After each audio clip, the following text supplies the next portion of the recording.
known as Chatham-Kent, is the traditional territory of the Three Fires Confederacy, the Ottawa, Potawatomi, and Ojibwe. The Lenape also inhabited these lands at the time of the written treaties. We also acknowledge the Indigenous people who traveled these lands before the written treaties. Today, Chatham-Kent neighbors the Lenape at Elnapawi, Lackaweet, also called Delaware Nation at Moraviantown, and the unceded territory of Bakajwanong, Wapu Island First Nation. Chatham-Kent continues to be home to diverse First Nations, Métis, and Inuit peoples. Chatham-Kent is covered by Treaty 2, the Detroit Treaty of 1790, Treaty 7, Sombre Township Treaty of 1796, and Treaty 25, Longwoods Treaty of 1822. We also recognize that this region is subject to earlier wampum agreements, like the two-row wampum and the dish with one spoon wampum. As beneficiaries of these treaties, we recognize our responsibilities, including our collective responsibilities to the land and water. Please be seated.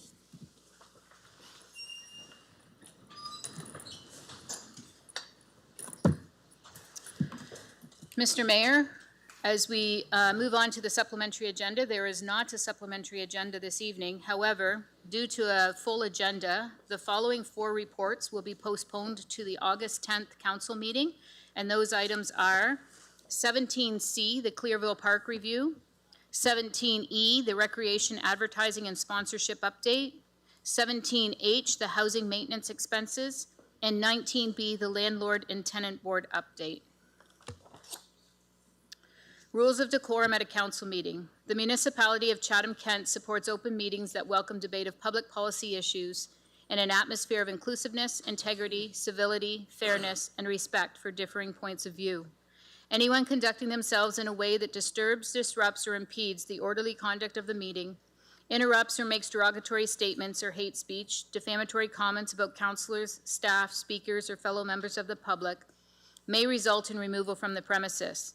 This also applies to deputations.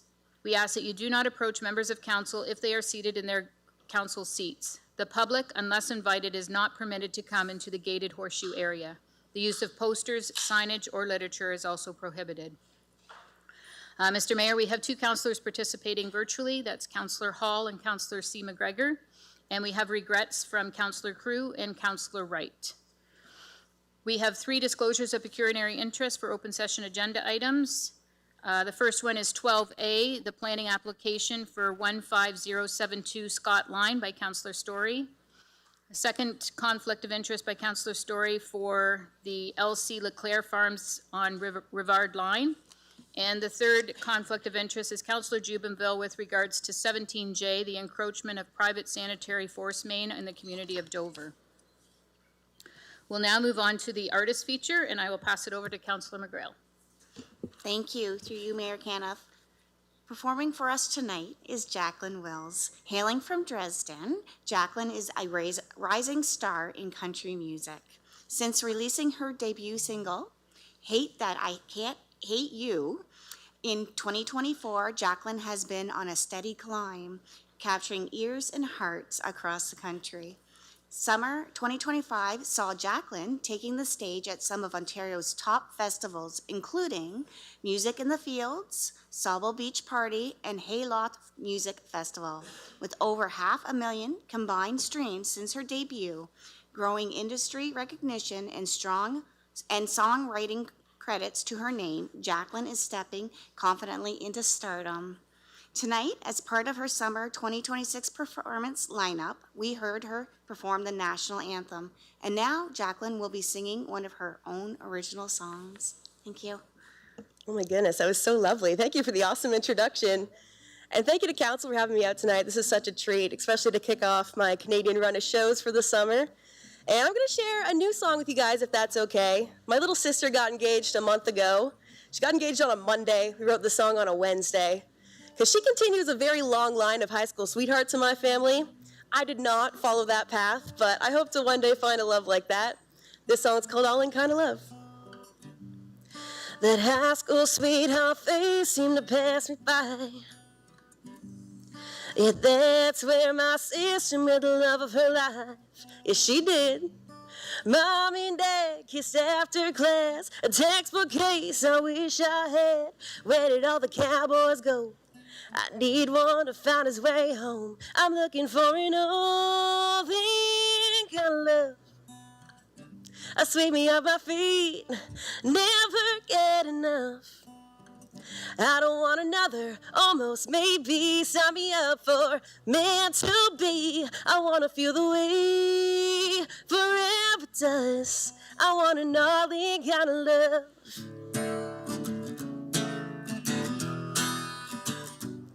I've heard I'll pick you up at 8 just to see how it goes. I've had the know not me nice guys turn into ghosts. You know how it goes. Maybe I expect too much. Cupid tossed me under the bus. Tell me what a girl's gotta do to find herself a hold on to. I'm looking for an old thing kind of love.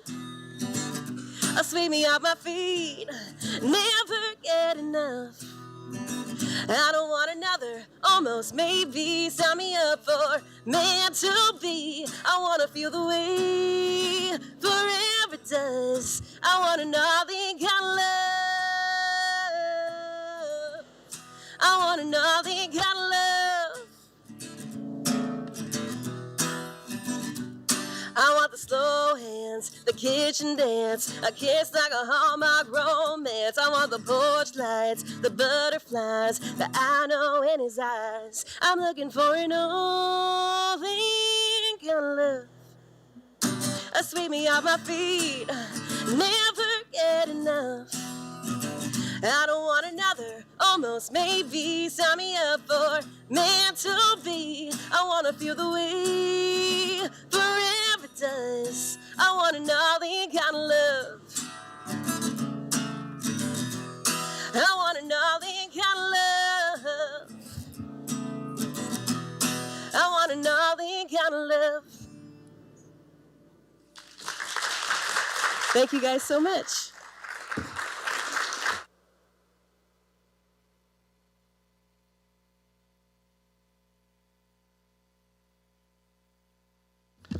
That's a fantastic way to start our meeting. Now we have to get into the planning part of things, so you can stay if you'd like to.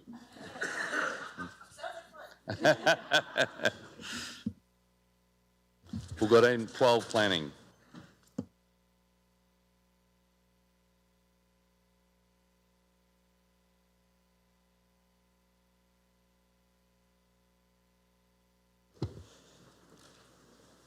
Thank you, Mayor Caniff.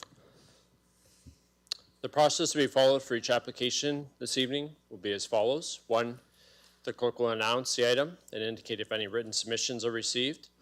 2, the mayor will ask if anyone is present besides the applicant or agent with an interest to speak to the item and to please indicate so by raising their hand. 3, if anyone is present to speak to an item, administration will have a presentation. 4, interested individuals will be asked to address council from this podium. 5, the applicant may address council from this podium. 6, council may ask questions of each presenter and the applicant. 7, administration may comment based on the discussions occurred, and 8, council will decide what action it wishes to take with regards to each item. If no members of the public wish to speak to an item, there's no presentation by administration. Decisions tonight will be posted on the municipal website. Anyone who made a deputation will receive notice of council's decision. All others must request a notice of decision in writing to municipal clerk. Thank you. 12A, applications for consent and zoning bylaw amendments. Peter Anderson, 15072 Scott Line, Community of Orford, West Kent. We have one conflict of interest by Councillor Story, and no deputations were received today.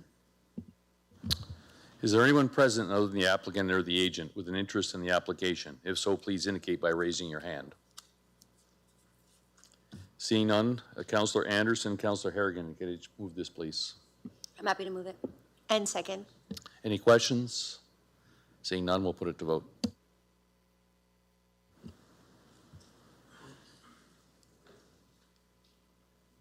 Councillor Hall? Yes. And Councillor C. McGregor? Yes. All votes are in. Motion passes 15-0.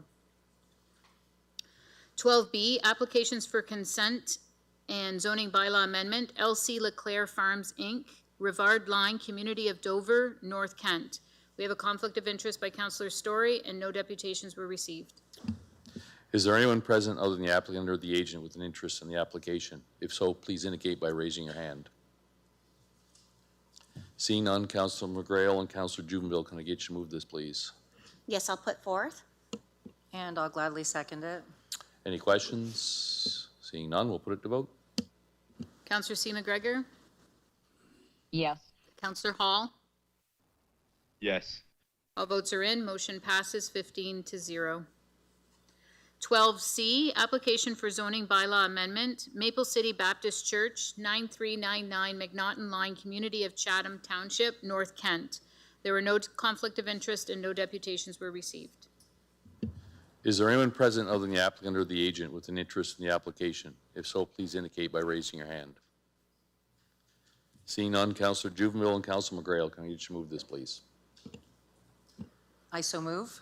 And I will gladly second and put life into my old public school. Any questions? Seeing none, we'll put it to vote. Councillor Hall.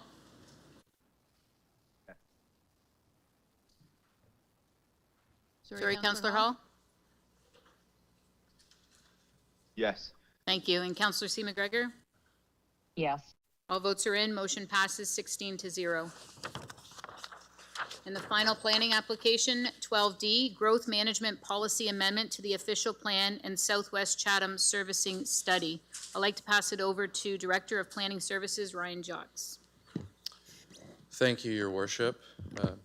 It's my pleasure now to introduce from Dillon Consulting, two professional planners and colleagues of mine. To the left of the chair, planner Ron Shishido, and to my right, Ashley North. Over the last 16 to 18 months, Ashley and Ron have collaborated with municipal staff and PUC staff and engaged the public on what has culminated here tonight with a recommendation for policy amendments to Chatham-Kent's official plan with regard to growth management, including urban boundary expansions. This important planning work fulfills one key objective of Council's strategic plan for this term, and it furthers Chatham-Kent's effort toward its responsibility to fulfill a provincial priority, to plan for a growing population by including the provision of land for housing and employment areas in its official plan. With that, Ashley has a presentation to outline the course of this study, and will culminate with the presentation of the recommendations. Thank you, Ashley. So just to clarify before you present that when you present, we'll open to questions from council, and then the deputations, our council have a chance to ask each person that makes a deputation questions as well. And then we'll get into the discussion from council after that. So Ashley, go ahead.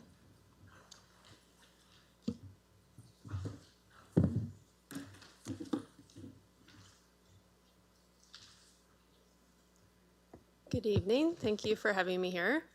And thanks for the introduction, Ryan. So tonight I'm here to talk about the growth management study and the work that's been done for the past year and a half. And at a high level, I'm going to go through the project context and purpose, as well as the process and some of the proposed outcomes of this study. So why plan for long-term growth? As Ryan mentioned, there is a requirement by the province to plan long-term under the provincial planning statement. But the other reason is that it does allow the municipality to consider the needs over the long term in regards to protecting ag lands, as well as planning for infrastructure and housing needs over the next 30 years.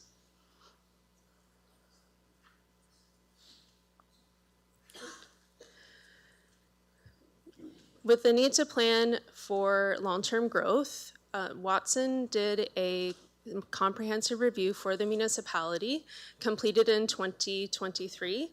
And what that work identified is that there is growth planned to occur in Chatham to 2051. And that includes an additional about 15,000 people, most of which would be living in Chatham, about 10,000 of that growth, as well as an additional 5,000 jobs across the municipality. Through the course of this study, there is additional review and consideration to the potential and opportunity to plan for strategic employment lands, as well as a revisit of the commercial land needs and in terms of available supply. There's also the park's master plan that was completed, and that identified a need for a recreational facility of about 32 hectares in Chatham. So with all these things in concert, including the MCR, the comprehensive review by Watson, and amendments and consideration of strategic employment, as well as commercial and institutional, there's a total of about 393 hectares needed for Chatham to 2051.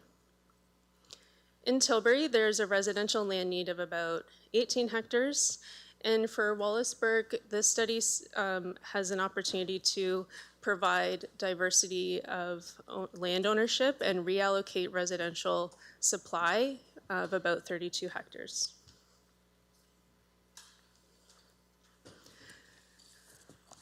Undertaking this project was 3 phases. Phase 1 simply took a look at what the options are that we want to consider for growth. And phase 2 was taking a closer look at those options and confirming what the preferences are in terms of the outcomes. And phase 3 is the implementation phase. Throughout each phase, there was engagement undertaken with landowners and key stakeholders, including the Agricultural Advisory Committee. And phase 1 and 2 concluded with a public meeting for the public as well.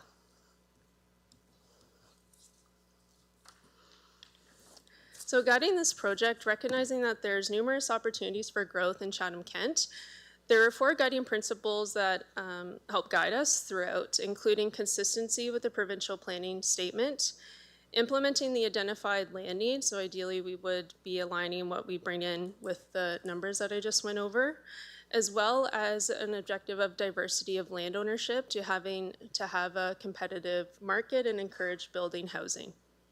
Also consideration to historical development patterns, including opportunities for progression of growth and connecting with existing right-of-ways and infrastructure. When we're planning for long-term growth around an urban center like Chatham, for example, or at least a portion of Tilbury, technically you could grow anywhere along the outside of an urban center boundary. So what we wanted to do at the outset as part of phase 1 was a screening to identify areas that had the highest potential to carry forward to look closer at in terms of what options we're considering. So we took a look at high-level location of livestock, planned and existing infrastructure, whether there's development interest, known development interest, for example, and this was facilitated through a staff municipal and PUC workshop, as well as the public meeting. And as an outcome of this phase 1 were all the options for growth. In particular for Chatham, recognizing that that is where the largest need was. Of the options for residential uses, there was almost, I think it was 787 hectares of land that we were considering when the land need for residential, the institutional, and some of the commercial uses is about 178. So the options we had on the table were almost 4 times what we needed. And so to support decision-making in terms of which areas were carried forward, there was servicing assessments completed by WT through the growth servicing study, as well as, of course, consideration to existing master plans that were available, such as the Water Wastewater Master Plan, the Southwest Chatham Servicing Study, and the Tilbury Stormwater Master Plan. In addition, there was another workshop through this phase to help align those decisions with current and planned capital budget priorities. Generally speaking, all the areas that we looked at were consistent with the PPS, including protecting or avoiding natural heritage features and not having an impact on cultural heritage landscapes. So it tended to be that key differentiators have to do with servicing and overall municipal priorities.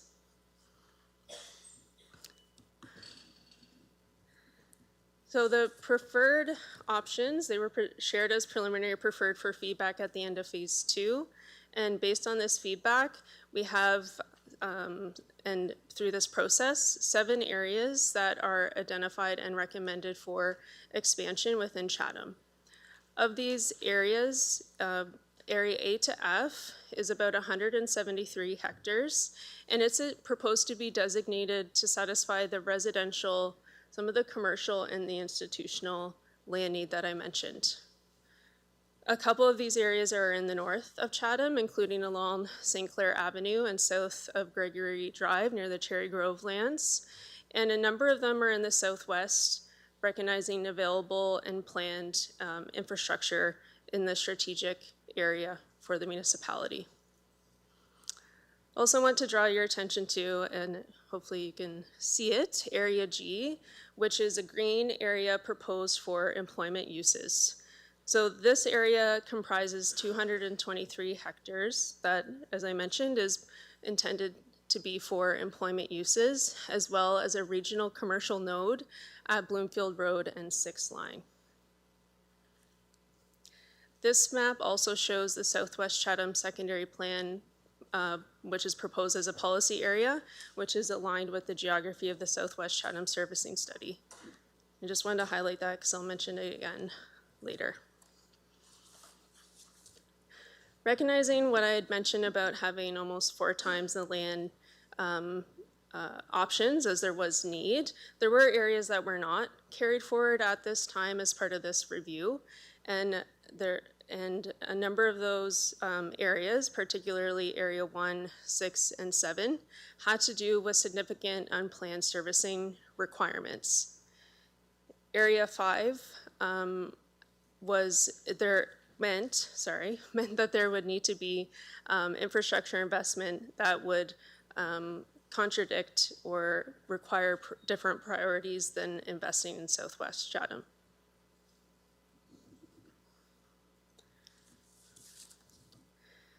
This is a location of the recommended preferred growth and development option for Tilbury. It is one area, and it would accommodate about 18 hectares of residential growth. And part of the preference for this location is the opportunity to leverage planned infrastructure, including the regional stormwater management pond.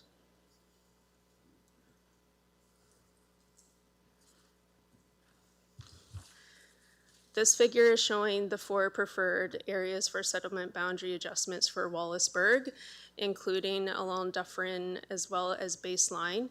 And the OPA that we're talking about tonight has a portion of land within the existing boundary as being designated as urban reserve, with the objective of having a diversity of land ownership in Wallaceburg.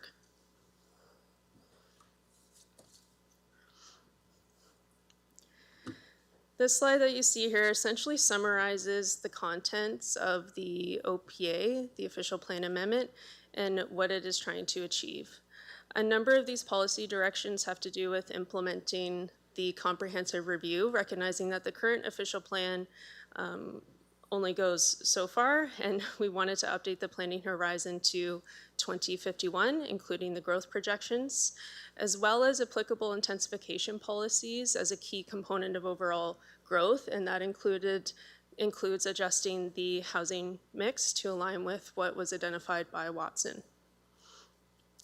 Also, it updates policies in the official plan that already exist, but related to comprehensive reviews and growth management planning for recognizing the potential for privately initiated boundary expansion requests, and also proposes Southwest Chatham Secondary Plan as a policy area, as an important area for potential future growth, as well as comprehensive planning. The residential employment areas and the geographies I just went through are also implemented through this, and where applicable, there's site-specific policies recognizing flood hazards, for example, or the need to account for road right-of-way needs. Lastly, for implementation and phasing, there are phasing policies included that acknowledge that in Chatham, specifically, there are there is 15 years of residential supply in the existing boundary. So the policy acknowledges the intent to continue to plan for these areas, but that through future master planning work that is currently ongoing, there will be a need to confirm the overall phasing for these areas of growth. And the last slide is the recommendations before you, which is to approve the implementing bylaw as well as the corresponding zoning bylaw. And that's all I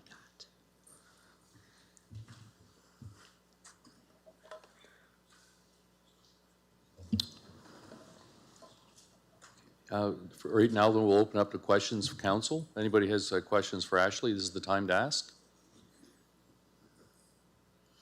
Ashley, looks like you're getting off the, oh, Councillor Story. Sorry, I wasn't sure the process. I think this is the right time to ask. You mentioned thank you, Ashley, for that presentation. Appreciate all the work that went into it. It's very helpful to see this up on the screen and for the folks at home to be able to read this as well. The public consultation piece you mentioned, normally that's included in a report of this type. And maybe this is not the right question for you, but it might be for staff. If that's the case, that's great.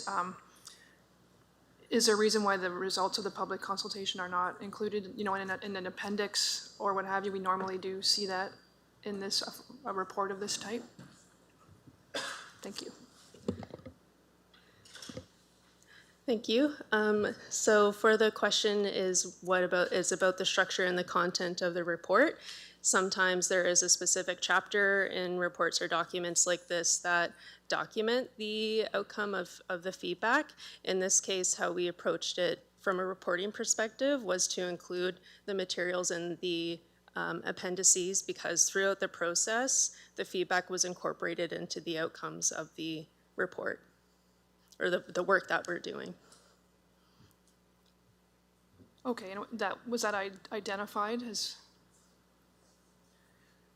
I guess normally we see what the feedback is from our community, because those are our constituents, and it's incorporated into the report as well. But normally we would see that, so we know what our constituents are what their positions are on any given issue. So I apologize if maybe Michael could answer, I'm not sure, but normally we would have that information to see from our constituents, specifically separated out so we could be clear on how they feel about it. If that's a question for another section of the meeting, I'm happy to answer it, or ask it then. Thank you. Yeah, maybe Mr. McAllister might be able to address that.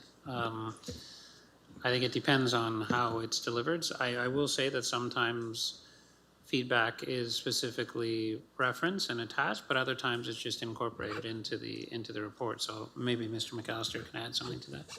Yeah. Or Mr. Thank you, Mayor Caniff. Ryan Jocks, Director of Planning. Yes, as Ashley stated, the report before Council contains copies of the engagement materials. Administration does have copies of public responses from the public meetings and from the Let's Talk surveys, and those would be available to Council. Before we vote? They're currently not available in the report before Council this evening. Thank you.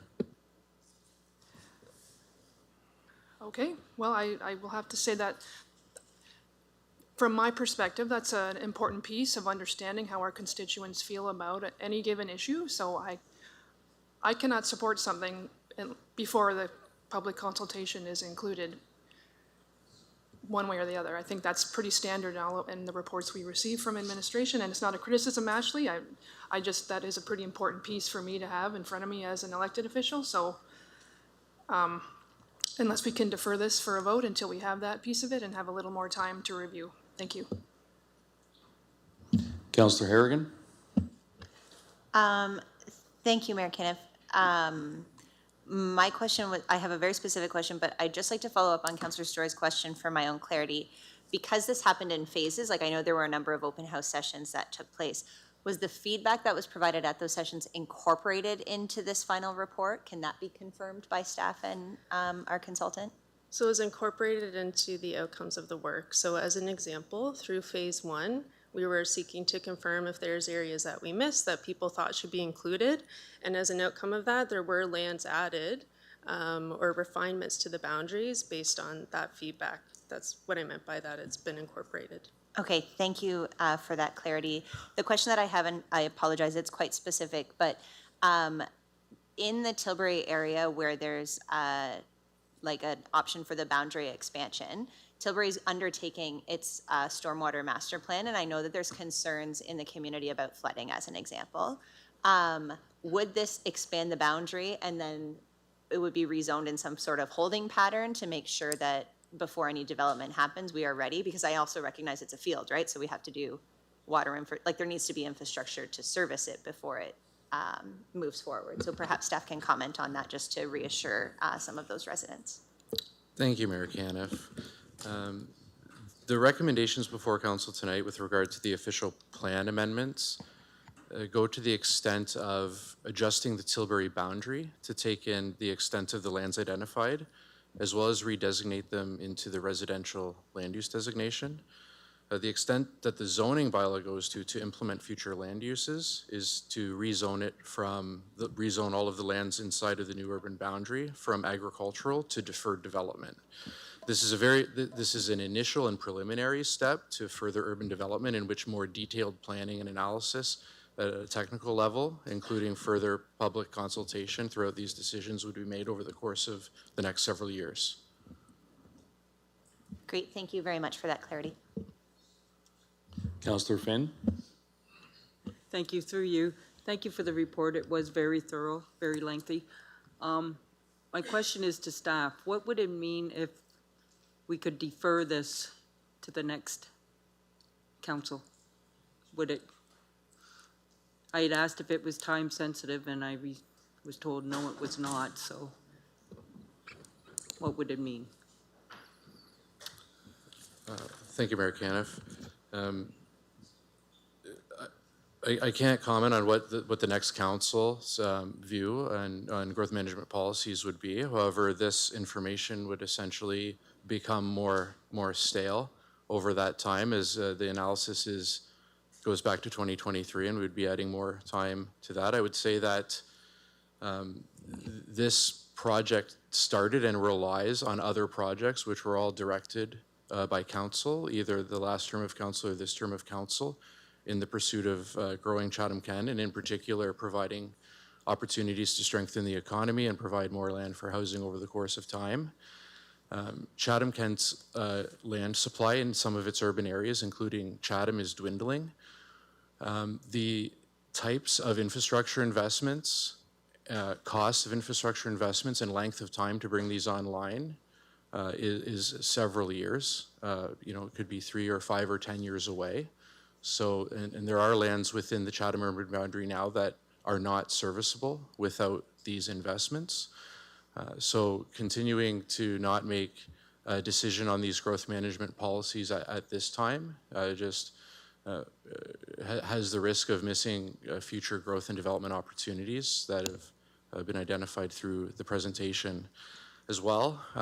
In council's pursuit of upper levels of government grant dollars and its advocacy efforts, adopting this official plan amendment as presented, or not adopting it as today, would be an indication to those decision makers, either at the provincial or federal level, that Chatham-Kent is no longer necessarily pursuing these dollars for growth-related infrastructure to grow our communities. And this has been a very consistent approach of this council and many efforts of councillors and administration in pursuit of these grants. So this would certainly represent a pause on council's strategic direction, and growth planning efforts over the next several months would stop effectively today. Thank you. Okay. What about a second meeting at some point during the summer?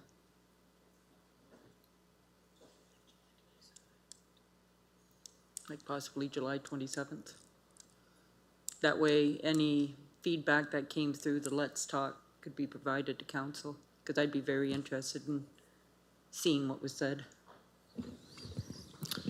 Yeah, I'll make a brief comment on that. And I may rely on Anthony. During the public meetings and even on the Let's Talk surveys, frankly, I was a little underwhelmed by the amount of responses that we received in both of those instances. I would comment that with my perspective, some of the stakeholders, maybe with the most apparent interests, I believe, have provided deputations tonight, and council's received those prior to this meeting. So some very substantive comments that were made at the public meetings, I believe, are reflected in some of the deputations tonight as well, as this public meeting is a continued opportunity for engagement prior to a final decision being made. Okay. Like I said, I'd be very interested in seeing what was said. I wasn't able to attend any of the open houses, and I wasn't aware of the Let's Talk.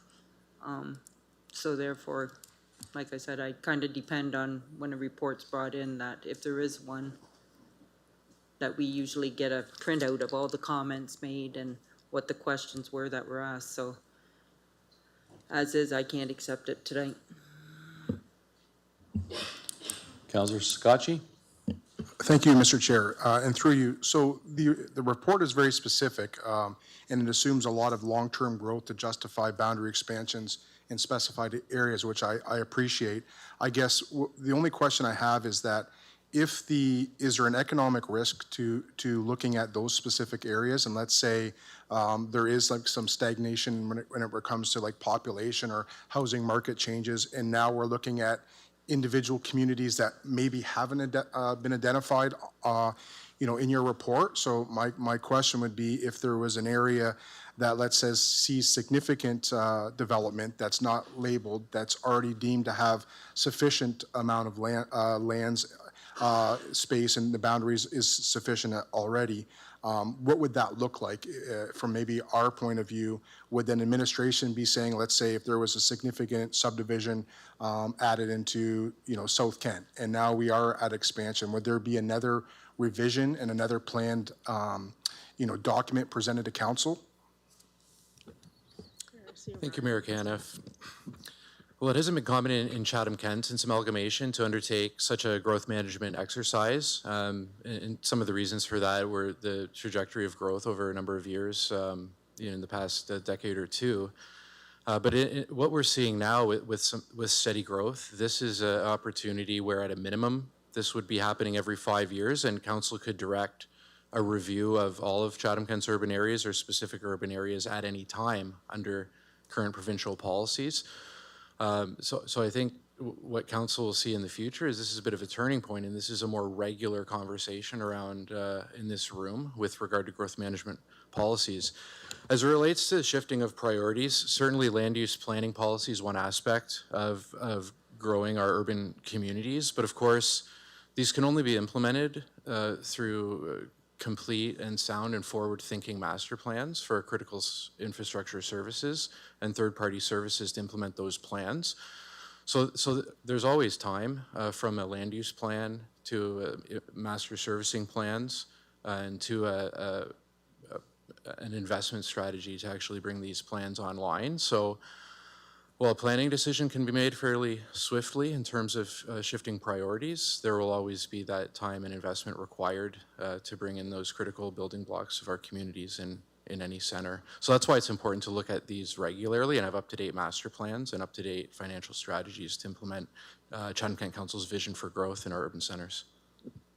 Thanks, Ryan. So just in closing, so if there is, let's say, a potential overexpanding of the urban boundaries because we are forecasting significant growths in certain areas, that's not going to be at the expense of communities that haven't been identified in there. So, if there is, so I guess where I'm getting to is that by investing significantly in these areas, if there is a potential to invest in our other communities, that's something that will be considered in a future growth management plan. Yes, that's correct. So for some of the urban centers that are not specifically identified through this work, if we go back right to the work Watson and Associates did, what that work concluded is that those urban centers had an adequate supply of land over the long-term 20-year planning horizon to accommodate the projected growth. Of course, if the growth rates change or development rates increase in those towns, that could change the outcome of future studies. And it would be, administration and planning's responsibility to ensure council's getting that information and getting good advice on how to accommodate any community in Chatham-Kent that's growing. That's the goal in all of our primary urban centers. Yeah, thank you. And the only reason why, I wanted to be very forthcoming in asking is that we know that these plans take a significant amount of time investment and length. This process has been quite extensive, and my only, little concern would be that if there is areas that are left out, how much longer it would be before we could develop those areas, right? So I do appreciate the context of your conversation. Thank you. Councillor Anderson? Thank you, and through you, thank you for this report, and I'm hoping that maybe I can just provide a little bit of clarity as to why this is very good strategic planning for the residents to understand. If we look at our municipality as a family that's planning on growing, you're not going to have a 2-bedroom house and have 10 kids. That's not smart planning. So we're predicting that there's going to be growth. What we're doing here is we're strategically placing ourselves to be in a position where we have land to accommodate that growth that is ready to come. Not only that, it sets us up to be able to put certain services in place so that as this growth happens, we're ready for those opportunities to come. And further, it also allows us to identify a very specific place where growth can happen, and we can control how that growth is going to happen.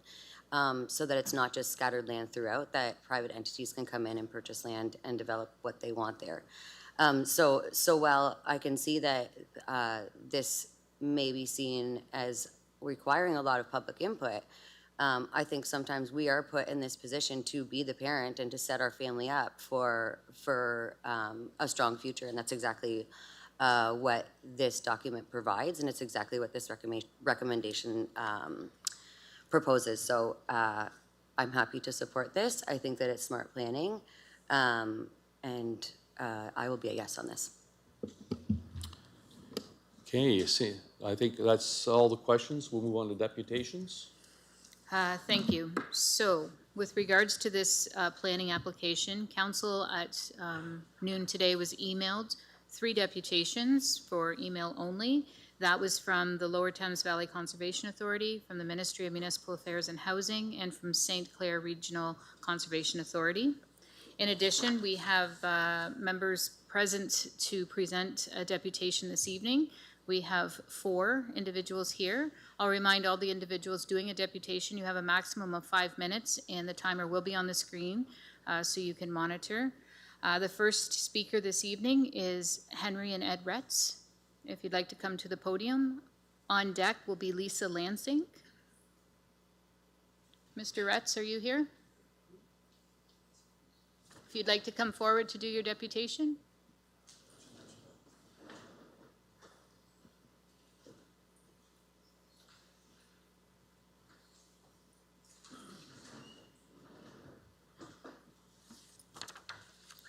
Welcome, Mr. Retz.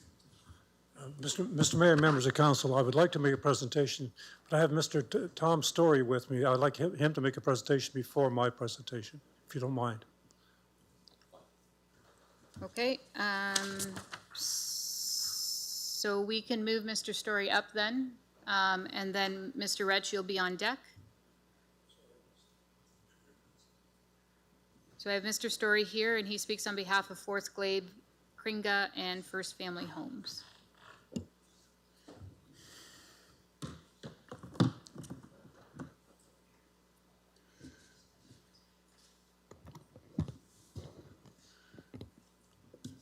Thank you, Your Worship. I made a submission to council, mayor and council. I hope you all had an opportunity to read it. As noted, my name's Tom Story. I'm here representing Forest Glade and First Family Homes, who own land in the southeast quadrant, an area known as Area 6.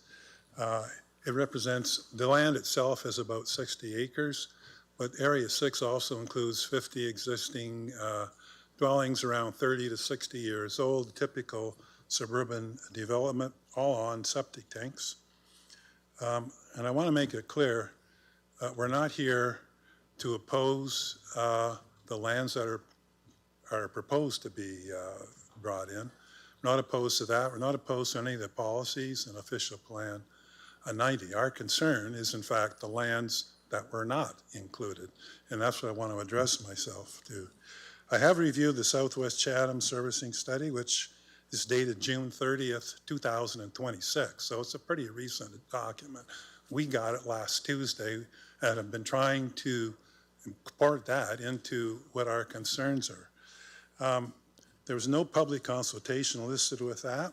I couldn't find any public consultation on Let's Talk. It speaks to a build-out of that entire area that Ashley was describing of $800 million to finish off all the infrastructure requirements. Interestingly, the first phase would be the lands that are still within the settlement area boundary of Chatham. It's 1A on their phasing, and it's $100 million to do that. Now, the reason I'm concerned about that is not so much I disagree with it. I'm not an engineer, and I think the lands chosen are appropriate. Don't get me wrong, but if you read carefully through OPA 90 and you read through Ashley's report, you see both of them rely heavily as a guiding principle the results of this Southwest Chatham servicing study. And it'll be years before that development can occur, both for all the planning that has to occur, and then I'm not sure how the funding will work. Nobody here knows how that's going to work yet, but hopefully that can be achieved. I also reviewed the Chatham-Kent growth servicing study. We had quite a few studies to look at tonight, particularly with regard to the forest glade lands. And finally, I reviewed an analysis done by an engineer retained by Mr. Rex from MTE, a very experienced municipal engineer. And I want to jump to my conclusions and recommendations in case I run out of my 5 minutes. So my conclusions was it'll take years and great expense to bring the Southwest Quadrant Phase 1A lands on stream, according to both the Southwest Chatham Secondary Study and the Growth and Development Options Study. Forest Glade has already undertaken all the land use and engineering planning necessary to proceed with its subdivision, and except for the sanitary, all other servicing and utility infrastructure already exists at that site. Introduction of a sanitary sewer service would be a benefit to the existing dwellings within Area 6 in the event of septic tank system failure. My recommendations were Council direct the administration to include Area 6 lands as identified in the Chatham-Kent Growth Servicing Study with proposed areas for settlement area boundary expansion, subject to appropriate policies for phasing and the monitoring the sanitary service flows. Failing that, Council defer Official Plan Amendment 90 pending further review by administration in consultation with the Forest Glade Development Team for inclusion in the proposed settlement boundary area expansion. In my analysis, I'm going to stop there. I'm going to be done in 24 seconds anyways. So if there are questions, I have a lot more to say, but if there are questions, I'd be happy to answer them. Does council have any questions of Mr. Story? All right. Councillor Story?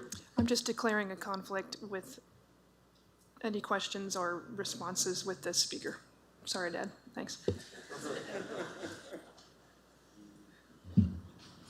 Okay, we'll move on to the next deputation then. Thank you. Mr. Retz? On deck will be Lisa Lansing.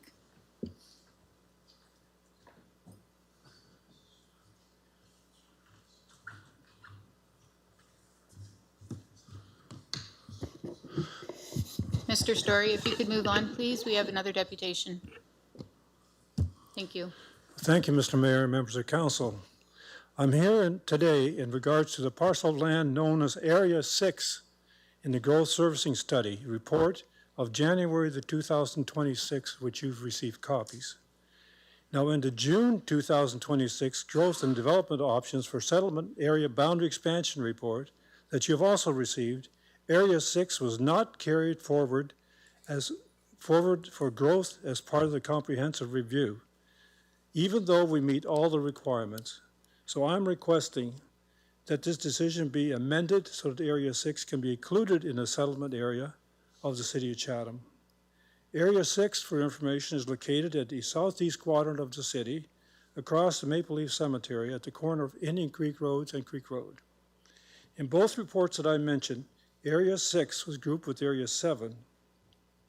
Despite having separate ownership and separate servicing needs, and we have a legal agreement with the city on something of that. The reasoning for exclusion of Area 6 seems to apply more to Area 7, and we have determined that the reasoning for Area 6 is flawed and not in the best interest of supporting housing to grow our community. Reason 1 and 2 says, for not being carried forward for growth, the area is reliant on downstream pumping stations with capacity allocated to lands within the existing urban boundary, and that this infrastructure is capacity constrained and may necessitate significant upgrades to accommodate additional flows. Essentially, this means that according to this report, any homes built in Area 6 won't be able to have any sanitary sewage servicing. This is not right. We hired an independent engineering firm, MTE Consultants Inc. of London, Ontario, to provide a report regarding the capacity of the relevant sewer pipes and pumps. MTE Consultants Inc. determined that there's actually available capacity that will support the development of Area 6. Our 260 homes will generate approximately $5.2 million in development fees, which could easily cover any needed upgrades in the future, as is the point of development fees. All other municipal servicing for the proposed subdivision is readily available, including the water mains, which were already installed in 1996. And a stormwater management plan has been in place and reviewed by the Conservation Authority. We have sanitary servicing design in place. Reason number 3, Area 6 is physically separated from the existing primary urban center. While Area 6 may be classified as a suburban area, it is connected to the primary urban center. It is directly connected to the main arteries of Indian Creek Road and Park Avenue East, providing easy access to grocery stores, downtown, and the schools. This is where the grouping of Area 7 comes into play. The lands known as Area 7 are physically separated and are completely separate parcels with different ownership. Now, my partners and I have owned these lands for over 30 years and have been seeking inclusion in the settlement area to allow for the development for just as many. We have a draft plan of subdivision in place that will allow the creation of these 260 mixed residential units, generating over $130 million in real estate investment for the municipality. Everything is ready in place for us to begin building within the next 2 years or shorter, based upon municipal approvals. We're ready to begin building at minimal cost to the municipality to no cost. So we ask you to help us, help the City of Chatham grow and provide much needed housing. In summary, our lands known as Area 6 meet the criteria for an ideal settlement expansion as per independent studies by Story Samways as well as MTE Consultants. All municipal services are available and will be paid for by the developer. The project will deliver 260 new homes at a mix of housing, and the development will generate approximately $130 million in investment, $5.2 million in development fees, and $1 million in taxes annually. So we therefore respectfully request that Council amend the growth and development options for settlement area boundary expansion to include Area 6 as part of the preferred expansion for area for growth. It is of substantial benefit to the community. Thank you, Mr. Mayor. I'd be happy to answer any questions. Any questions of Mr. Retz? Councillor Finn? I may be mistaken. Did this property come up for rezoning at some point in the last 2 terms? I remember something in that area. Thank you, Mayor Caniff. Yes, I do recall 2 or 3 terms ago. I don't have the dates. I believe there was an official plan amendment application and draft plan of subdivision application and possibly zoning at some point, maybe around, Mr. Retz may know better than I, possibly around 2018. Mr. Mayor, I want you to know that I have a very bad hearing situation. I cannot hear the question. Hey, Mr. Story, can you help him with that? Yeah, I can. Thank you.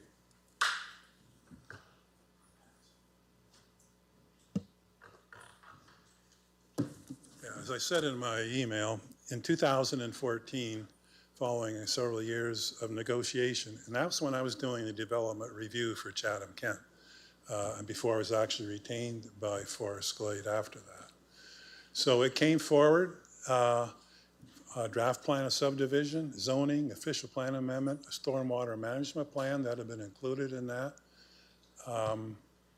And we had a sign off from engineering and PUC on the design and cost sharing associated with extending the sanitary services. So yeah, something happened in the past. But that started in 1998, actually, as far as CK is concerned. And prior to that, in 1989, when I first got associated with it, and we were doing the work for Harwich. So it's got quite a history. So it was approved to be looked at? I got an answer to that too, if you like. That'd be great.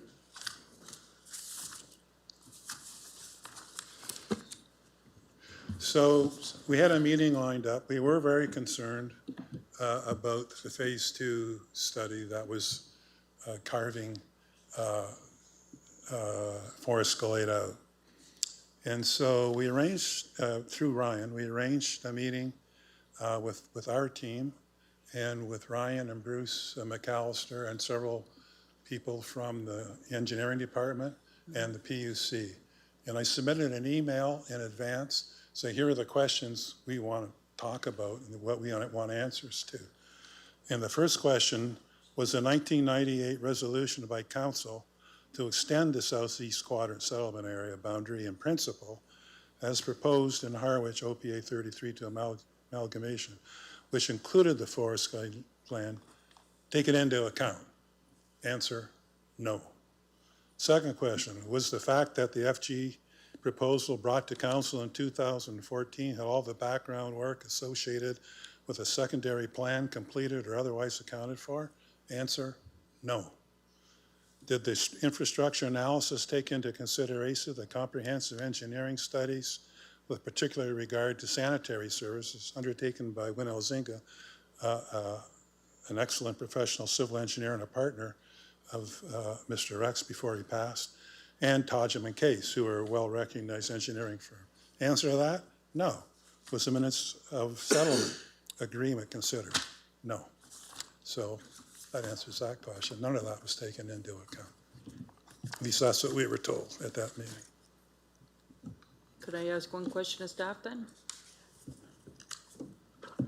Yes, go ahead. I was waiting Is for there a them to reason- respond, but yes. Is there a reason why they haven't been considered? Even, it's come up, I recall it coming up. Thank you, Mayor Caniff.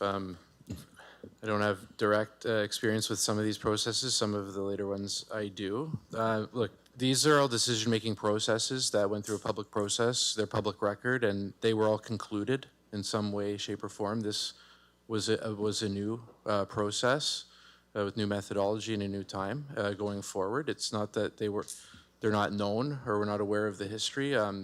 Chatham-Kent has long had a relationship in one way or another with Mr. Retz, Mr. Story, and Forest Glade land, certainly. During this process, I think what I think is fair about this process, and I think that's important, is that these lands were given the same consideration at the outset of this process and through phase 1 as the other 700 plus hectares of land. Each of the land parcels that were evaluated in all of our communities have some history, some more involved than others. But I think what is important is this was a fair process as to what the evaluation framework was. There's 2 public meetings, and these were reported out publicly, and we're here tonight to answer questions. So the prior planning decisions did not give the Forest Glade lands any lower or higher standing in this process. I would say it was a fair process for all of the interested landowners. Mr. Mayor, may I respond? Yes, please do. I don't believe it's been a fair process. You said we were treated the same as everyone else. We have an agreement dating back to 2018 that said we would give special consideration.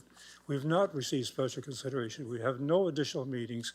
And actually, this report says This agreement shall be binding on both parties and for the benefit of both parties. We receive no benefit other than what we're looking for, inclusion in the settlement area. That's the only thing we were looking for. And we were told when the city is going to go through this review session that we'd get fair treatment. We haven't had fair treatment. We've got all the services in place, probably the best area that could be included now, and at no cost to the city, and the answer is no. It doesn't make any sense. So I don't think we've been treated fairly. Bruce, go ahead.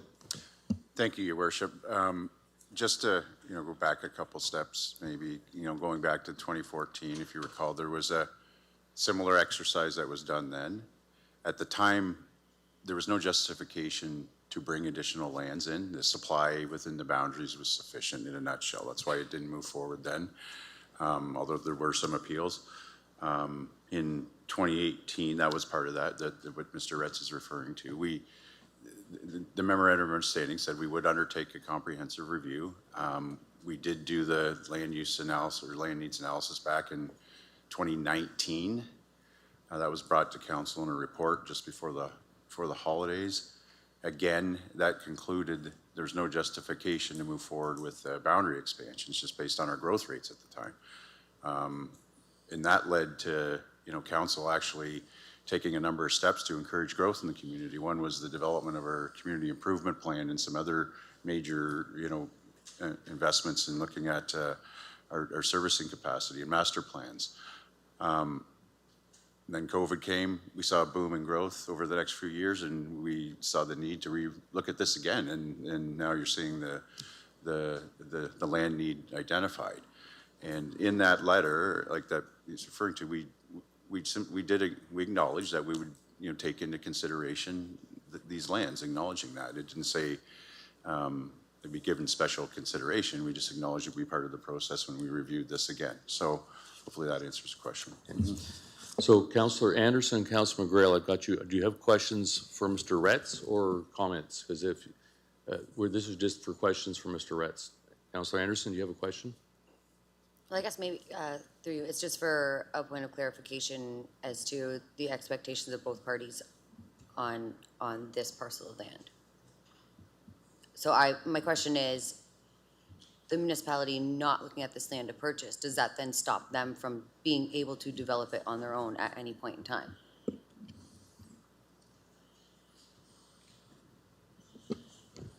To develop these lands, we need sanitary sewer services. And we had everything else in place. There's a big sanitary sewer trunk line right now on Park Avenue East that can be readily extended to this subdivision, and it has to be extended. It would be extended in cooperation with the city. And that's the only additional thing. Like I mentioned already, the water lines are in place. Stormwater management system could be incorporated immediately. All the other things are in place. There's no good reason why this should not be part of the city at all. Bruce, go ahead. Oh, thank you, Your Worship. To answer your question, they're not included in the urban boundary, so they don't effectively have development rights until they are included in an urban boundary. Proponents can bring forward their own applications for settlement boundary expansions. That was a change in the Planning Act a couple of years ago now, Ryan. Normally it had to be done by the municipality at a minimum every 5 years, and that was the process for looking at it, but there is other options available. Councillor McGrail? Oh, sorry, Councillor Anderson, go ahead. Sorry, just last question. So what made this property less advantageous? Was it because of that system that needs to put in, the cost of the municipality to do so? Bruce, go ahead. Yeah. Brian, go ahead. Thank you, Mayor Caniff.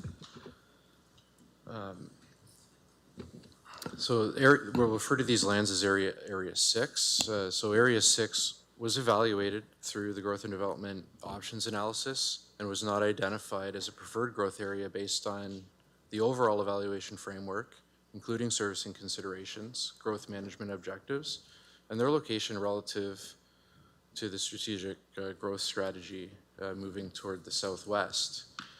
With regard to the comment that the only infrastructure service that is required to service these lands being the sanitary sewer collection system, studies conducted throughout this process did evaluate the sanitary sewer collection system in the Park Avenue East area, and what remaining capacity is in that sewer is allocated to lands that are currently within the urban boundary. There is no existing capacity in this sewer that's been identified for lands outside of the urban boundary. And this is significant if there's significant negative consequences to lands within the existing urban boundary in southeast Chatham if these forest glade lands were given priority access to these sewers. For example, the municipality has spent almost $2 million at its property on Park Avenue East at Hislop for the development of affordable housing. This property is relying on that residual capacity in that Park Ave sanitary sewer. There's a sizable mixed-use development proposal at Park Avenue East and Park Street, a multi-story mixed-use building. This developer has advanced its applications and servicing studies on the premise that the capacity that is identified in the sewer is available to it. And as well, there's general infill development opportunities all throughout this area of Chatham, which is relying on this existing sewer and the existing investment by Chatham property owners. Developing in the southeast area has significant impacts on current strategic investment priorities as it relates to growth-related development infrastructure. For example, when Chatham-Kent would be compelled to initiate upgrades of Park Avenue East, approximately from McGregor's Creek to LaCroix Street. This is approximately 2.5 kilometers of a major arterial road in the city of Chatham. This is an expensive and multi-year proposition. This would also compete with other existing priorities that council has for growth and development with respect to major employment lands and other residential and institutional lands in southwest Chatham. Closing, if such a proposal was to be pursued where council wanted to consider the inclusion of the forest glade lands or Area 6 in the Chatham-Kent official plan, this should be done under proper public notice where the purpose and effect of this decision can be advertised in accordance with the Planning Act to residents of Chatham and residents around the forest glade lands. This would ensure that council could consider a detailed bylaw with a detailed text policy, detailed mapping that delineates the geographies as well as the land use designations applied. It would allow the opportunity for administration and other professionals to provide council with the information it needs to make an informed decision on this matter. And fourthly, it would allow the current bylaws before council, which are important to go forward. So I guess what I'm saying is there are good reasons why that are identified in the reports before council tonight on why these lands were not carried forward. And before council makes a decision, I think it's very important that they receive the necessary information to make that decision. And I do not believe that information will be available to council this evening, but that does not preclude council from pursuing this at a future meeting. Councilor Anderson, does that answer your question? Slightly. I just have a quick clarification question that is maybe for Mr. Gelrith, General Manager of the PUC. So one of the major issues with this has to do with the cost for water. Is that correct?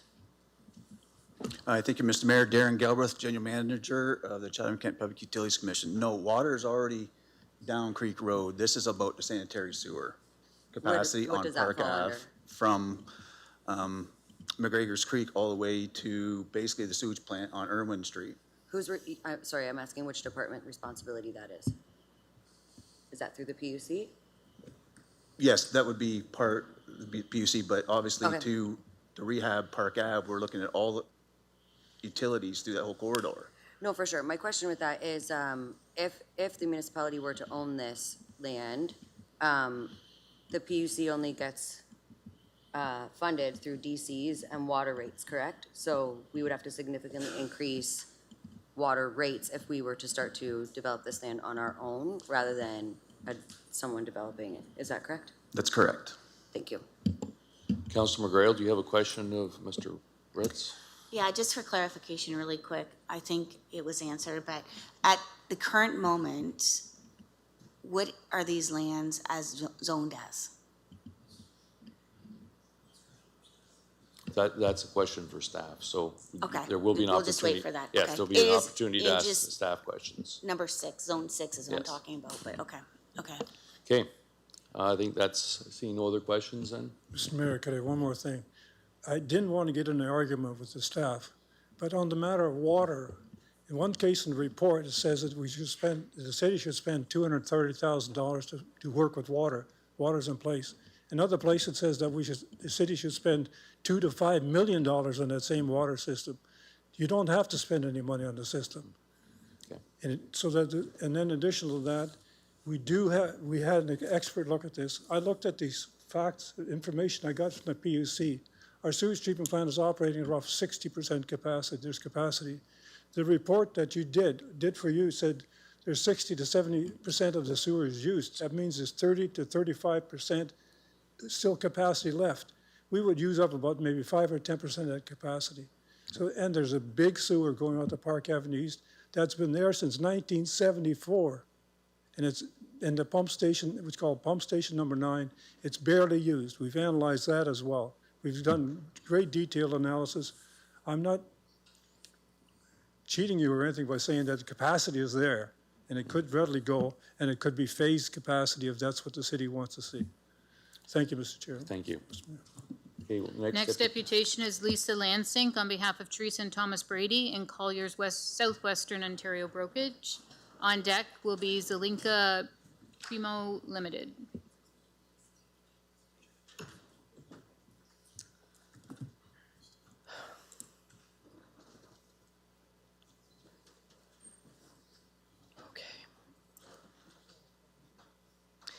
Good evening, Mr. Mayor and members of council. My name is Lisa Lansing. I'm a real estate broker out of London with Colliers. I'm here tonight with my clients who own lands strategically located just outside of the current proposed expansion limits in Chatham at Bloomfield Road and Highway 401. I do have my clients here today. If you have questions for them, they're happy to answer for you. I would like to commend council and staff. Sorry, let me start again. I always forget how much I dislike public speaking till I have to public speak. I would like to commend municipal staff and the consulting team for their comprehensive work completed on the growth servicing study and official plan amendment number 90. We entirely support the proactive approach to growth and the philosophy driving this amendment. Sorry, I was just getting a phone call there.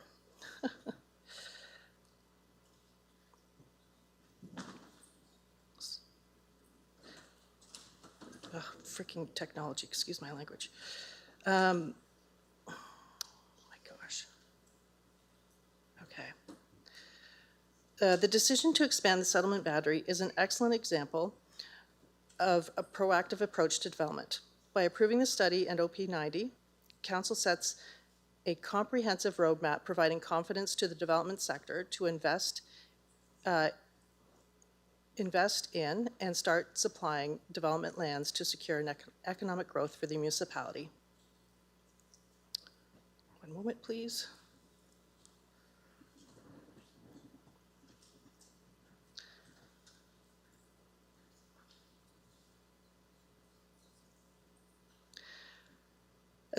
As Council approves OPA 90 tonight, we strongly urge you to ensure that the final policy framework, specifically the third-party boundary expansion and phasing policies, remain flexible. We ask that Council explicitly leave the door open for the eventual inclusion of adjacent lands through the subsequent master plan updates or minor reviews. If a designated parcel is unexpectedly servicing bottlenecks, Council must have the regulatory tool set to pivot quickly to bring highly viable alternative lands into the development pipeline. So we realize that not everything can be included in this servicing study and official plan amendment tonight, but we would like the opportunity for us to be able to come forward should we have a buyer or similar who would like to buy these lands and develop something of substance. So I was able to speak to Mr. Jocks about that, and I would agree that we're not looking for something small. It would have to be something larger for a request from us to come forward. But to leave us out to 2051 to development is hard because this is right along the 401 corridor. There are a number of larger firms looking for land along the 401 corridor, and this is a great location. There's been a change to the owner's situation based on the expropriation that's happened to their parcel. Otherwise, I don't think I'd be here tonight. And yes, I think this is a great opportunity for Chatham. And if you can get funding from the federal government to help you with some of the funding costs for your sewers, that would be amazing. And did I say this already? We support the, yes. We support the passing of the OP. Did I say this? Thank you. How's that? Any questions? Any questions of Ms. Lansing? Seeing, Councillor Finn? So you're stating you're just outside of the proposed? Just outside of the boundary. Okay. Yeah. Along Bluefield Road, I believe the west side is included, not the east side. Yeah. Okay, thank you. I don't want to wait to 2051 to sell it. That's nice. We'll be revisiting. Mr. Jacques, can you just explain the process so that everyone can be aware of? Yeah, I get the process, and if there's an opportunity, we would be meeting with. But you won't have to wait till 2051. If there's an opportunity, we'll be back here talking about it. Because we're in the servicing study area, that's very beneficial, and we're happy to see that. Okay, so, thanks. Yes, thank you. Okay, and the final deputation is Zelinka Primo Limited, please.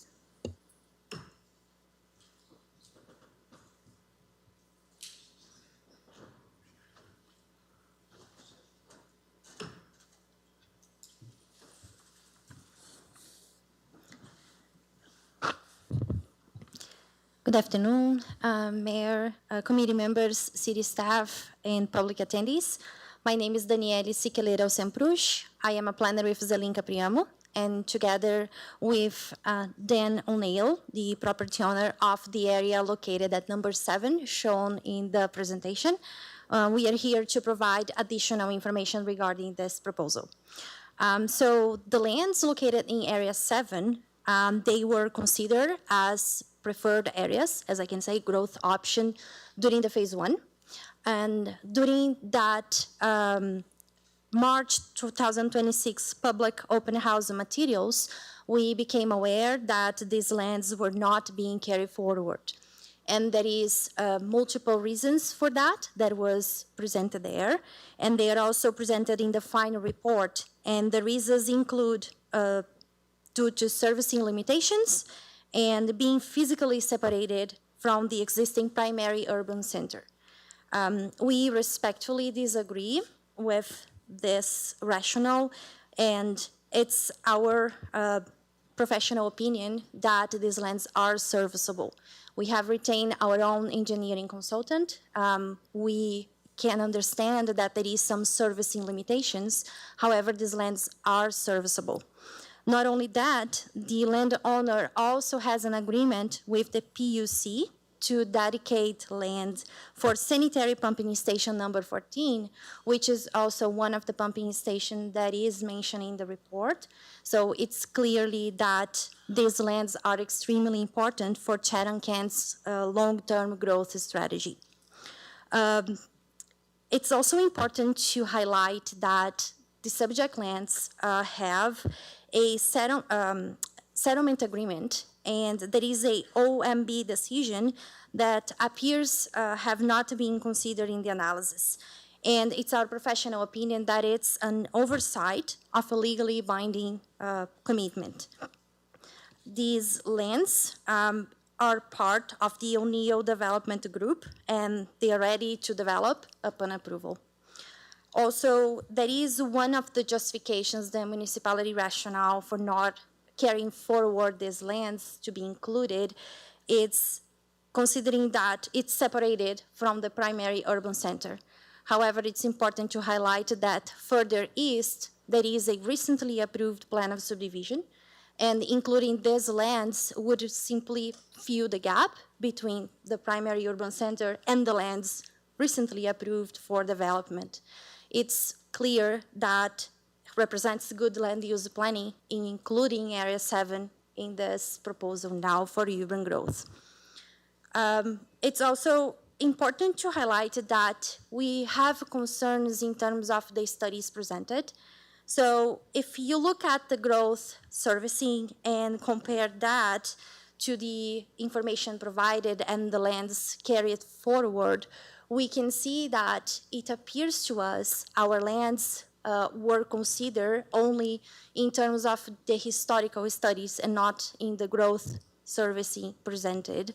It appears to us that only historical information have been considered for not carrying forward Area 7, and it's our professional opinion that is a premature proposed amendment that compromises the integrity of the analysis. We respectfully request that council members refer the proposed amendment back to staff, and we would like just clarification on the basis and timing of the decision to remove the subject lands from consideration. And also we respectfully request that the subject lands be reinstated and considered to be included in the settlement boundary expansion. We appreciate the opportunity to provide our comments, and we look forward to a favorable consideration. I here to answer any questions if you have any, and also we have the landowner available. If you have any questions that is directed to him, he's also available to answer any questions. Thank you for your attention. Any questions of the presenter? Thank you. Thank you. Councillor Bondi, sorry. Oh, no, thanks, Mayor Campbell. It's a question for staff. Is this the? We're going to get to this question for staff. Okay.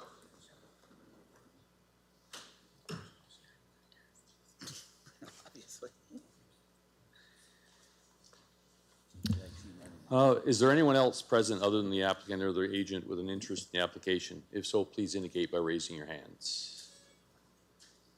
Seeing no others, Mr. Jacques, do you want to make any presentation? Because we're going to put you on the stand for some questions from council here.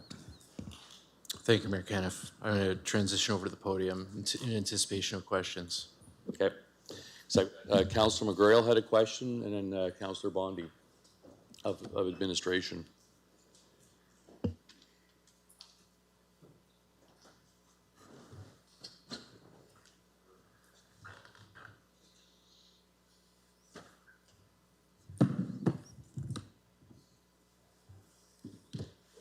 Councillor McGrail, go ahead.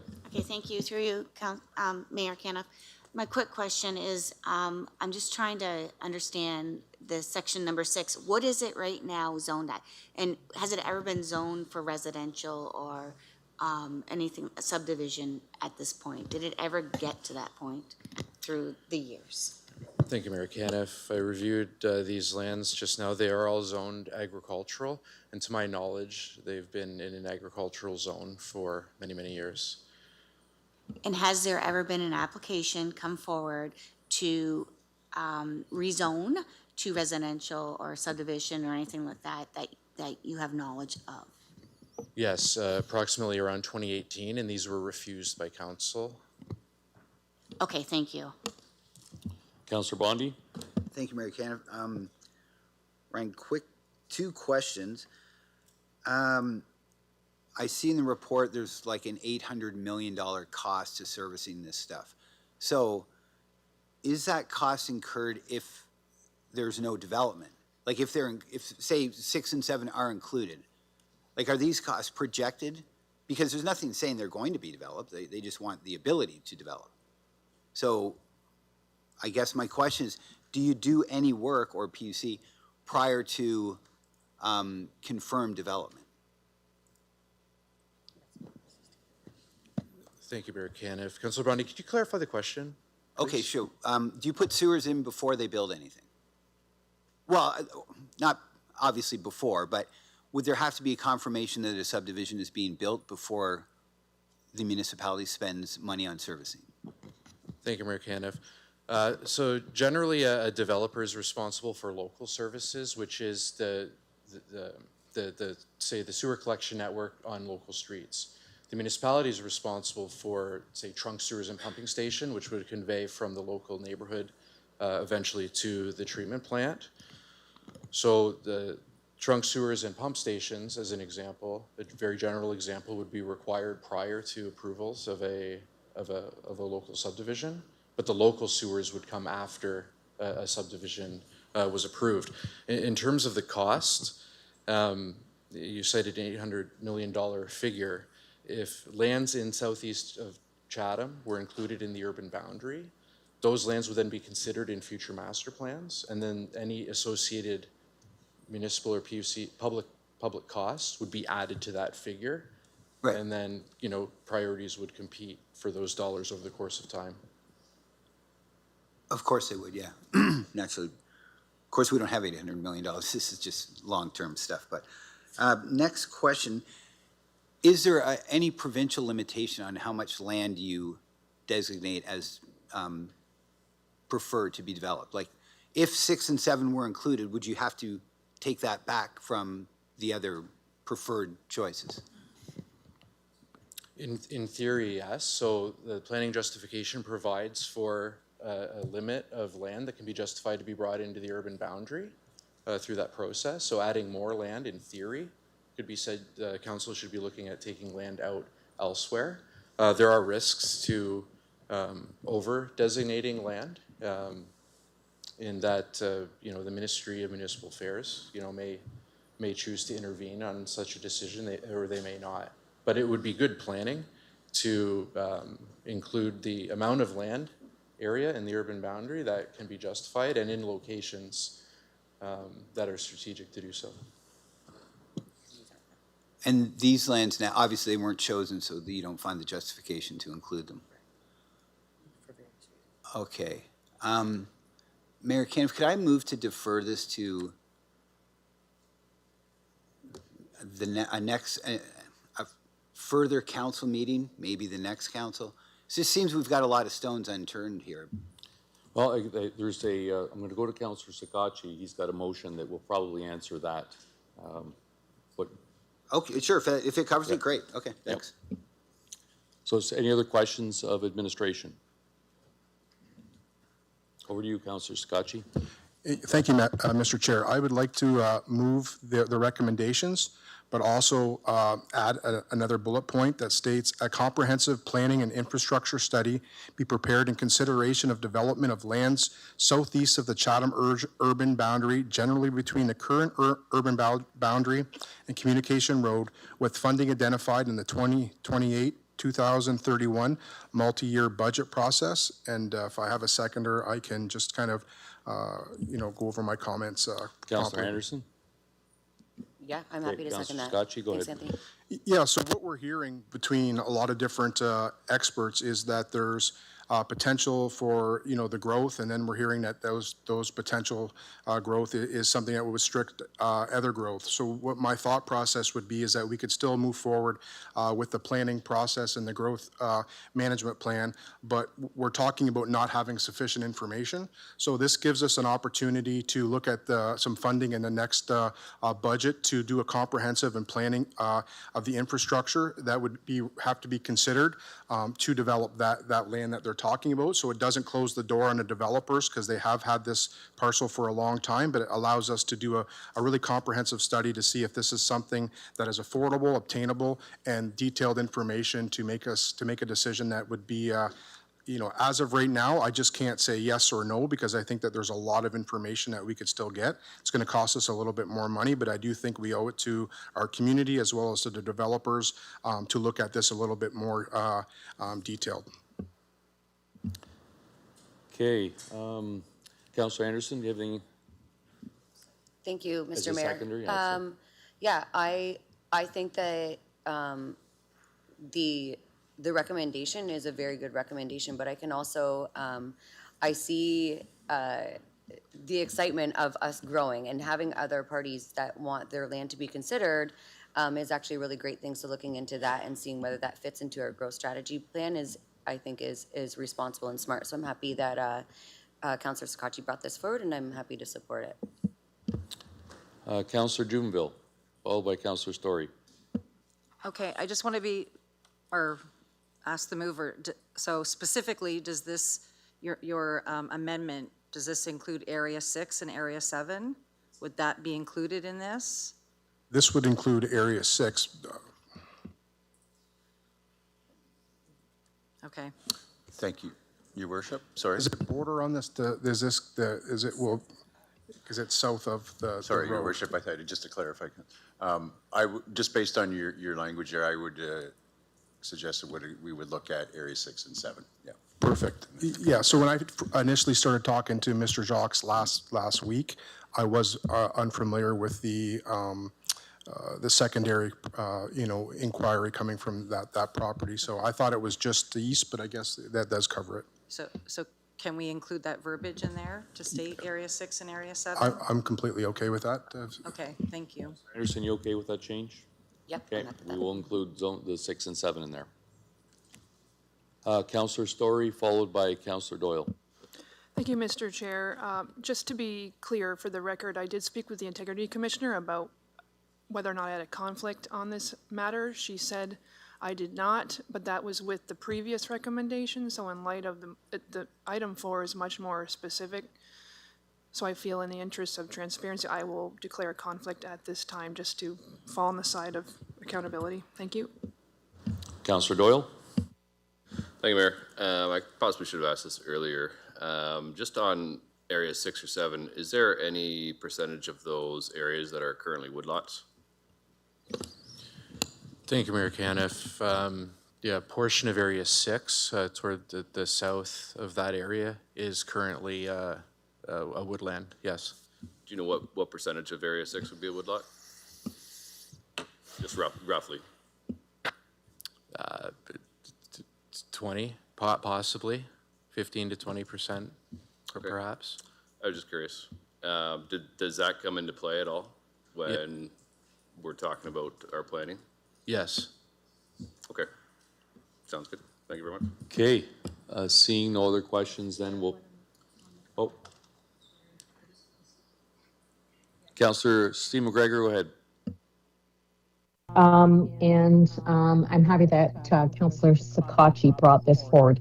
But could I just ask him, maybe it needs to be a friendly amendment, or maybe administration could just confirm that when they bring back this further information and study, that there be any consultation included in the document along the way?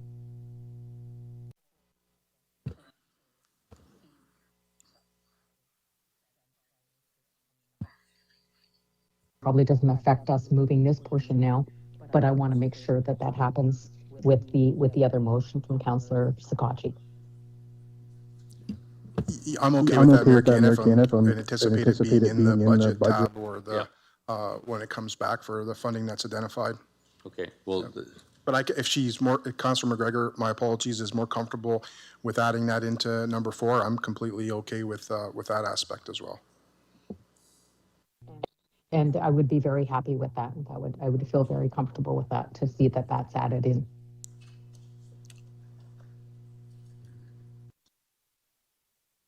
Do you have a suggestion? Sorry, just adding a few words. Any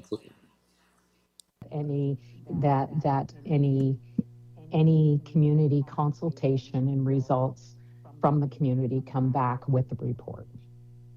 Okay, we can add that in.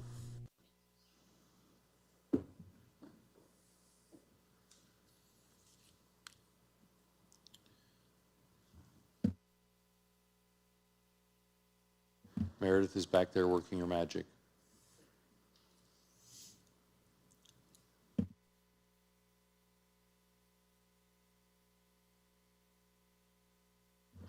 Sorry, while we're waiting for that, any final words from Councillor Anderson, then Councillor? Madam Clerk, you can speak anytime you'd like. Sorry, Meredith cannot hear the Zoom call, so I just want to clarify with her that it's adding in number 4 that the public engagement information received comes back in the report. So if we can add that to number 4. Sorry, thank you. Okay, Councillor Anderson, anything to add? No, Councillor Scotch, any final words while we're making this adjustment? Yeah, I just really hope that this is supported. It doesn't get us exactly what the speakers have asked us, but I think it gets us a lot closer to, investigating the process and making sure that the next term of council has an informative way to make a decision based on what this comprehensive planning report states. So I just think it's a lot closer to getting to us where we want to be. Not right there, but a lot closer than we were before. Okay, it's in there. Councillor C. McGregor, that's what you imagined? Just to confirm? Thank you very much. And I assume Councillor Anderson and Councillor Scott, you're good with that? Even that, we will put it to vote. Councillor Hall Yes. and Councillor C. McGregor. Yes. Motion passes 15-0.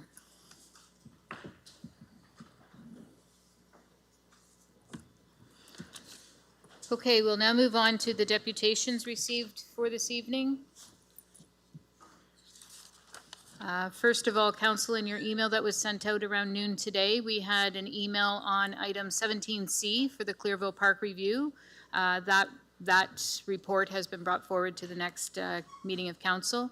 You also received one on item 20A, Art Space Relocation Feedback and Chatham Cultural Center Plans from Susan Jeffrey, which is email only.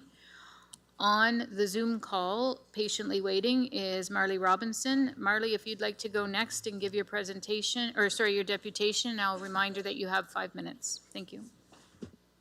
Thank you very much. And through you, Mayor Kenneth, I'm Marley Robinson from Morpeth, and I would like to speak on behalf of retaining Art Space as a standalone municipal gallery situated in the core of historic downtown Chatham. Art Space exists to offer Chatham-Kent emerging artists a venue to exhibit their work, to connect with other artists, to learn how to present their work professionally, and to receive guidance from experienced curators. In order to fulfill these objectives, Art Space needs to be led by an experienced, qualified, full-time curator capable of creating exhibitions by diverse CK artists, mentoring newer artists to bring their work to public exhibition standards, managing art and craft retail of CK artists and crafters' work, and initiating learning activities for CK artists. Can a move to the Chatham-Kent Cultural Center and blending of Art Space artists fulfill these needs? With the current facility, absolutely not. Displaying artwork in the higgledy-piggledy entrance to the Chatham Cultural Center does a disservice to artists and makes the entry to the center confusing and unwelcoming. While the Thames Art Gallery and Art Space are complementary, melding them does a disservice to both. They have different aims, different needs, different clients, and require different staff skills. I believe staff did a very good job of summarizing what was said at the recent Art Space public meeting. They failed, however, to emphasize that Art Space is only open 20 hours a week.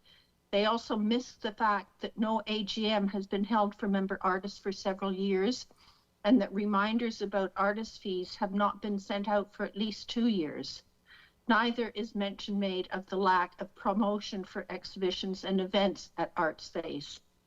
In addition, the skills and dedication of the Gallery Advisory Committee have been neglected. These volunteer artists, fundraisers, curators, business operators, and event planners offered a range of skills useful to both Thames Art Gallery and Art Space staff. I am against moving Art Space into the Chatham Cultural Center. I am also against spending $100,000 to hire someone to look at bringing in a third-party operator for Art Space. Instead, I would suggest hiring full-time Art Space staff for downtown Chatham with support from an involved advisory committee which meets monthly. The Thames Art Gallery and Art Space are cultural assets of the municipality, not money-making ventures, just as, for example, libraries offer books and book-related activities and are not expected to make money. Both art centers need adequate funding by the municipality so they are the best they can be to the benefit of artists, residents, visitors, and the whole community. Thank you. Thank you. We have 3 deputations in the room this evening with regards to the same topic, item 20A, Art Space Relocation Feedback and Chatham Cultural Center Plans. First speaker is Crystal Martins. On deck is Lana Maskett.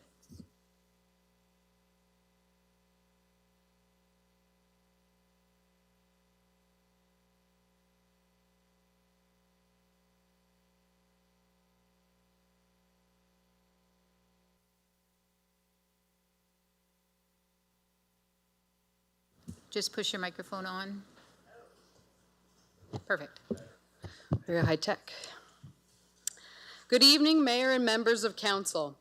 My name is Crystal Martens.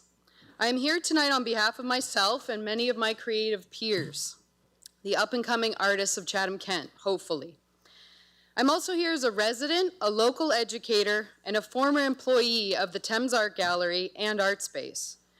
Because of my background in education and the arts, it deeply saddens me to witness what appears to be a diminishing support and advocacy for fine arts within Chatham-Kent.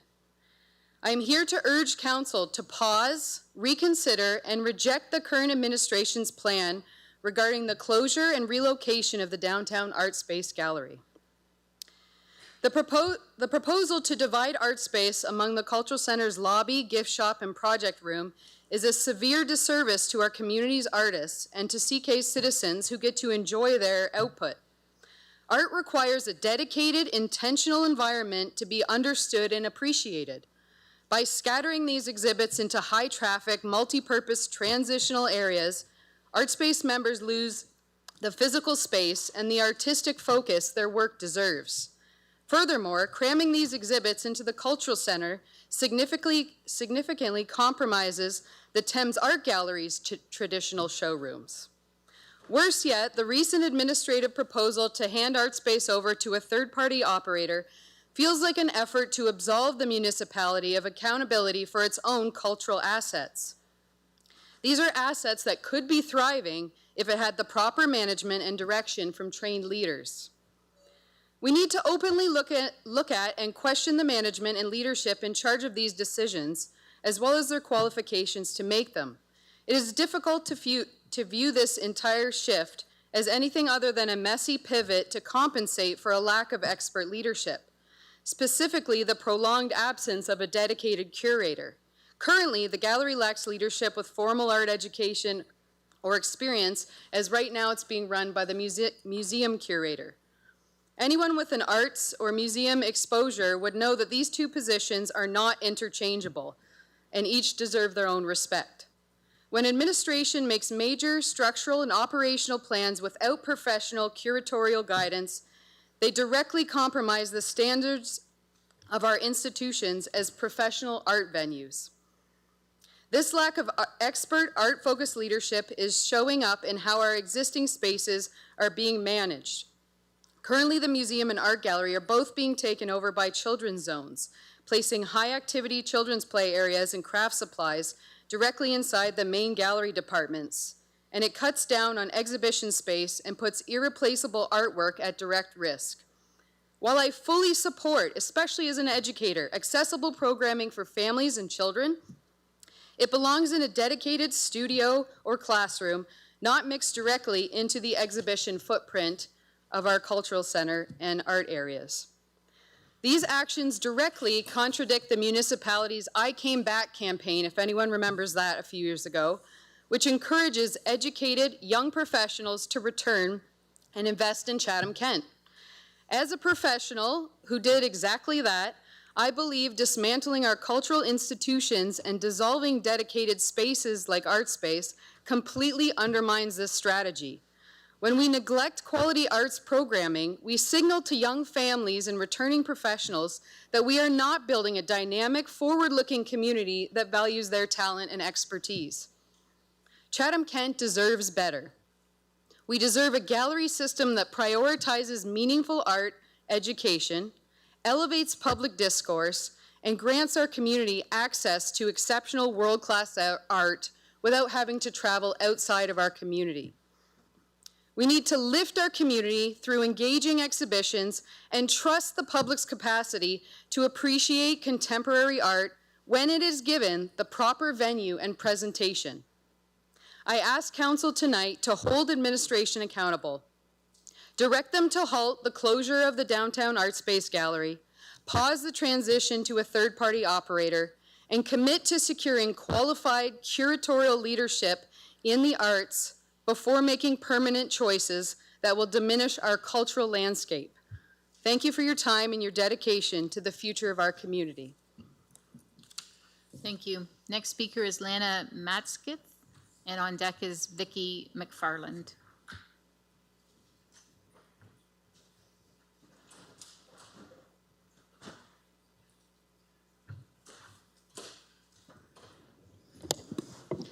Good evening. Am I ever going to make enemies today in my artistic community of Chatham-Kent?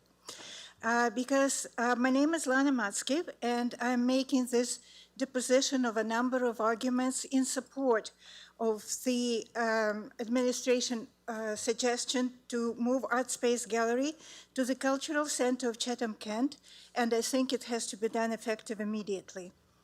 For your information, I'm an exhibiting member of the Federation of Canadian Artists and Portrait Society of Canada.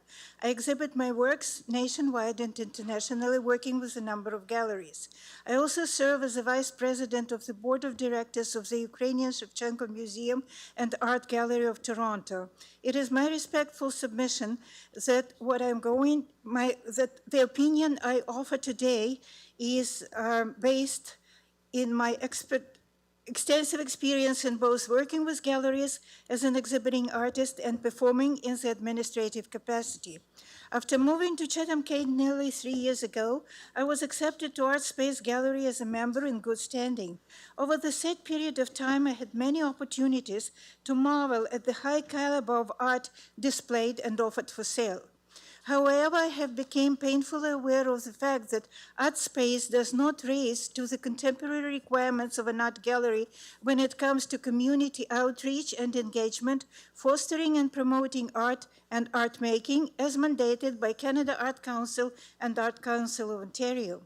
Recently, I have heard a number of nostalgic statements, even today, about the intended mission of the art space at the time of its inception, some 20 years ago. Those include using it as an incubator for young and emerging talents and a hub of creativity in the city. With all due respect, that is not what I see today. The majority of artist members I have met at the art space are established professionals. A good half is of an age approaching the retirement cutoff threshold. The public at show openings is a small group of the same people whose purchasing potential has long since been exhausted. The gallery does not have a volunteer board of directors contributing and assisting in public outreach and recruiting emerging artists as associate members. There is no meaningful educational program ensuring technical advancement and personal artistic growth. Thus, I think that the idea of nurturing young talents at this particular point in time is nothing but delusional. The current location is a huge contributor to the inability of the Art Space Gallery to target a larger audience and duly serve the public. Situated in the virtually dead block of King Street, much as it is a historic venue, with stale pedestrian traffic, it relies on random, infrequent visitors for sales. The inner space is narrow and poorly lit. There is no room for members to congregate, exchange opinion, or teach master classes. It is my respectful submission that the funds currently allocated by the municipal government for rent of the existing premises should be invested in bringing the art space into the digital age, included but not limited to introduction of digital media shows, art for sale catalogs and advertising to navigate sales, participation in art fairs and art shows, both in person and digitally, locally and Canada-wide, arrangement of traveling exhibitions and pop-up tents at the convention center, civic center, atrium, and other public venues, sharing art on loans with partner galleries, creating a program of workshops and masterclasses for art students and general public, both in person and virtually, cooperation with local hospitality industry and community leaders, facilitating professional growth of artist members by work-in-progress critique, demonstrations, masterclasses on plein-air painting opportunities, live figure and portrait drawing sessions, establishing a discussion group engaged in lecturing on art history and contemporary art trends, to name a few. In closing this statement, let me assure you that I am more than eager to cooperate with my fellow creatives on programs and projects that would propel Art Space Gallery to the forefront of cultural life in the 21st century and introduce it in a better way to Chatham-Kent public and the larger Canadian world. Thank you. Thank you. The last speaker is Vicki McFarland from the Chatham-Kent Arts Council.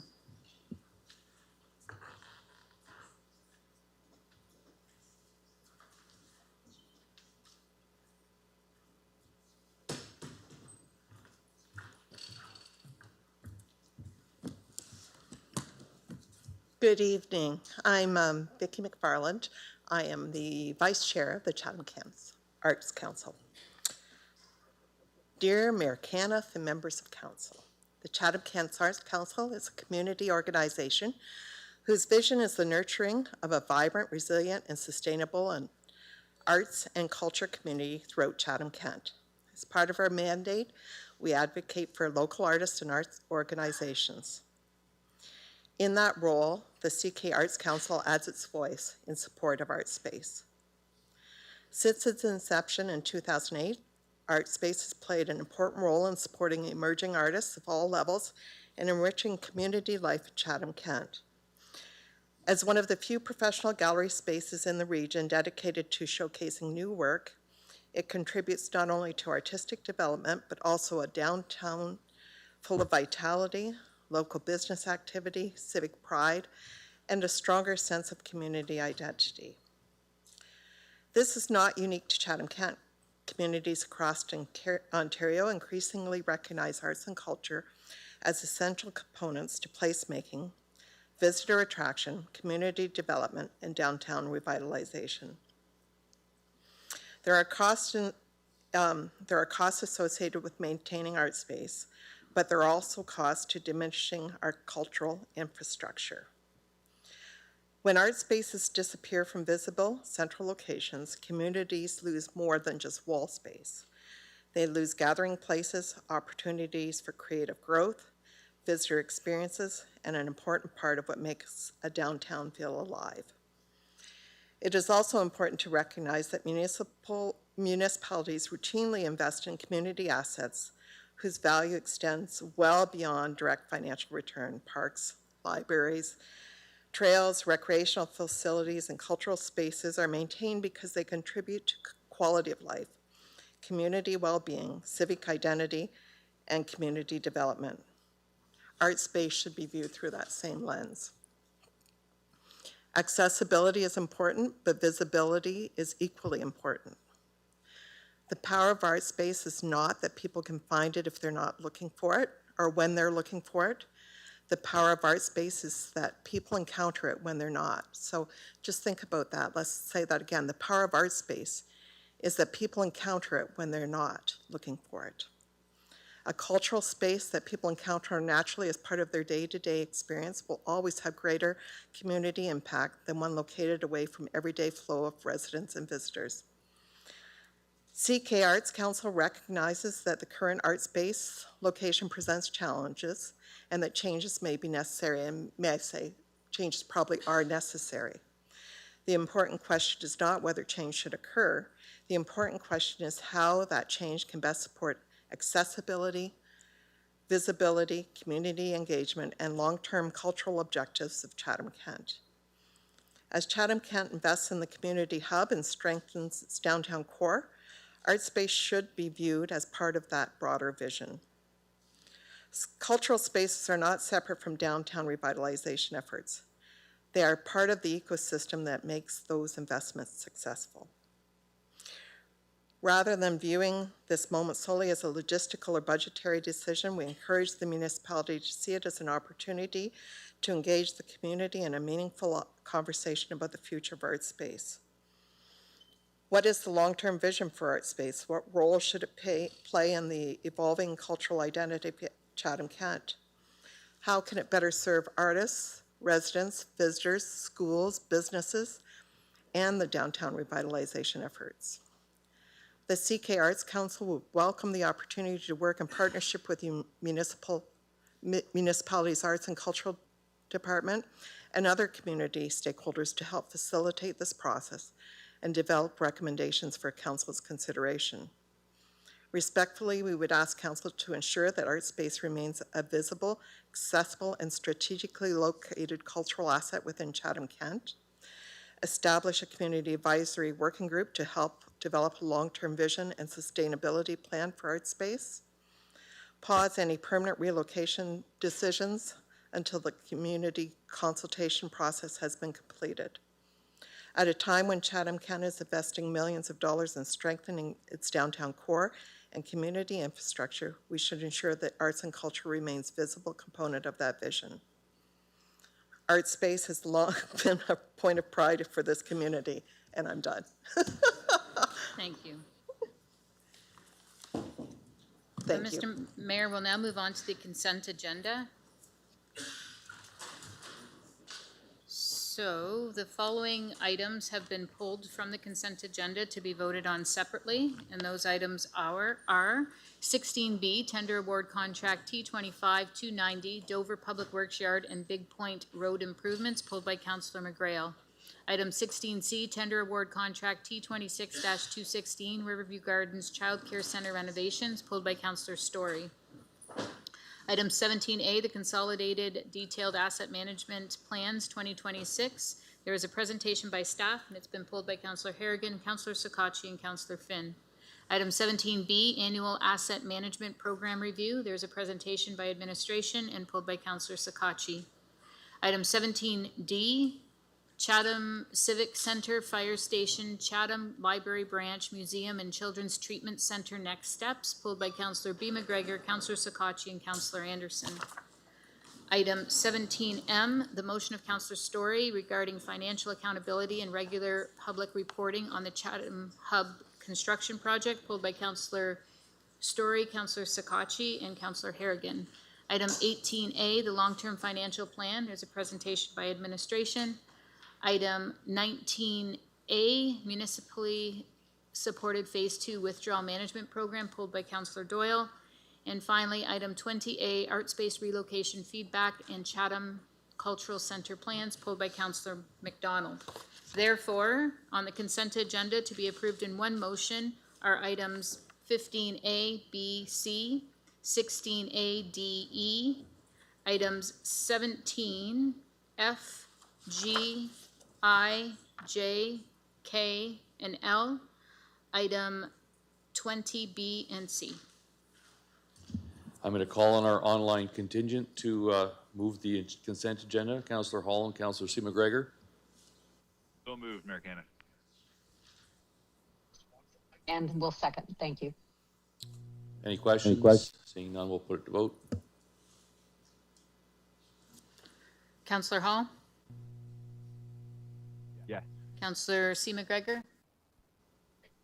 Yes.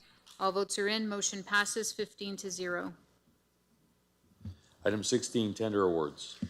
16B, Tender Award Contract T25-290, Dover Public Works Yard and Big Point Road Improvements.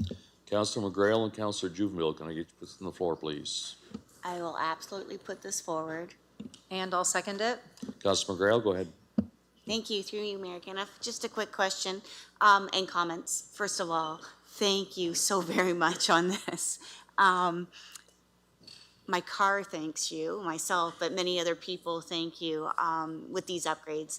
I can't wait for it to come and just make it a better experience for sure. So my one question, honestly, is how will this, phase in the project interfere with daily Wednesday and Saturday transfer days?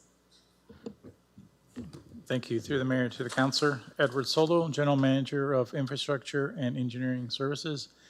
In terms of this contract itself, it's the repaving of the Public Works Yard, Leaf and Yard Waste, as well as the road. So the entire area will be much cleaner once we finish up. That Leaf and Yard Waste Depot is open on Wednesdays and Saturdays, which provides us the opportunity to ensure that the work is phased around it. So on days that the Leaf and Yard Waste is open on Wednesdays and Saturdays, there won't be any construction interfering with that operations of that site. Perfect. Wonderful. I look forward to this starting here this summer and hopefully completion date by October 30th. Thank you so very much. Seeing no other questions, we'll put it to vote. Councillor C. McGregor? Yes. And Councillor Hall? Yes. All votes are in. Motion passes 14-0. 16C, tender award contract T26-216, Riverview Gardens Child Care Center renovations. Councillor Story and Councillor McDonald, can I get what's on the floor, please? Happy to move that, Mr. Chair. And I'll second. Councillor Story, go ahead. Thank you. I wanted to pull this for two reasons. A, I have a couple of quick questions, but I also wanted to flag it because this is such a creative and innovative project, and I am thrilled to see this happening in Chatham-Kent. So kudos to everyone on Jody's and Edward's team for this proposal. I think it is really exciting, and I would love to see it modeled in other communities. Just a few quick questions for the public awareness piece. Is there, I know it was mentioned in the report, but could you let the public know what the timeline is for construction and completion? Thank you.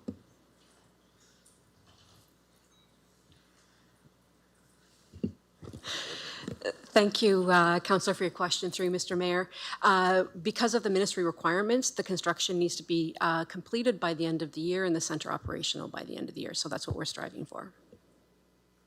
Thank you. And in terms of accessibility of the site, could you explain a little more about how residents from the long-term care facility would be interacting or engaging with the folks in the childcare space and what that accessibility looks like? Thank you.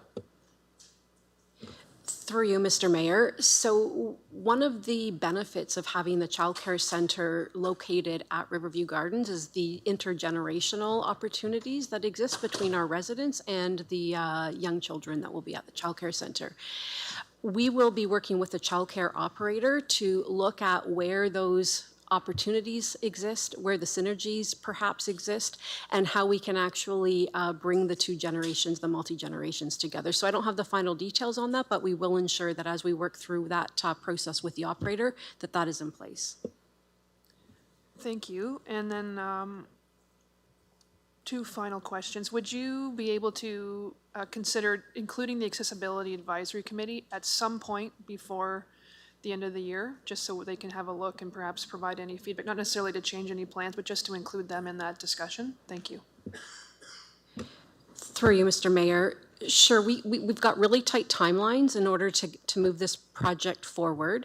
We can certainly take that back and take a look at it and see what we might be able to do, but we've got really tight timelines in terms of what we can actually do, and the design will be probably dictated by what our legislative requirements are, and we exceed the minimum requirements because we do want inclusive spaces, particularly for our kids and families to be able to access, but we'll do our best to incorporate that. I appreciate that, thank you. And finally, I know you mentioned in the report that this is a centralized location for childcare, which is something that Chatham specifically needed. Could you remind us, or just refresh our memories, how are childcare spaces allocated in Chatham-Kent? I know the centralized location is there for a couple of reasons, and maybe you could just expand on how we allocate those childcare spaces for the community. Thank you. So through you, Mr. Mayor, we have a centralized wait list for our childcare spaces here in Chatham-Kent, and as individuals put their names onto the list, they are chronologically selected for the different centers. That's kind of the high-level answer to the question. And were you, I found, what I appreciated about this proposal as well was you felt this was a key driver of retention and attraction to employees at RVG. Could you maybe explain that a little bit more? Sure. Through you, Mr. Mayor. One of the things that we know is that we have employees at Riverview Gardens of all ages, and many of them have young children, and we know that childcare is an issue for Riverview Gardens employees, as it is for everybody. And so this is an opportunity for us to take a look at increasing the number of spaces and making it very accessible for Riverview Garden employees as well. That's great. I'm fully supportive of this and look forward to its completion. Kudos to the team. Thank you. Seeing no other questions, we'll put it to vote. Councillor Hall? Counselor C. McGregor? Yes. All votes are in. Motion passes 16-0. Item 17, Infrastructure and Engineering Services. 17A, Consolidated Detailed Asset Management Plans 2026. We have a presentation by our Manager of Asset and Quality Management, Sean Hilderly.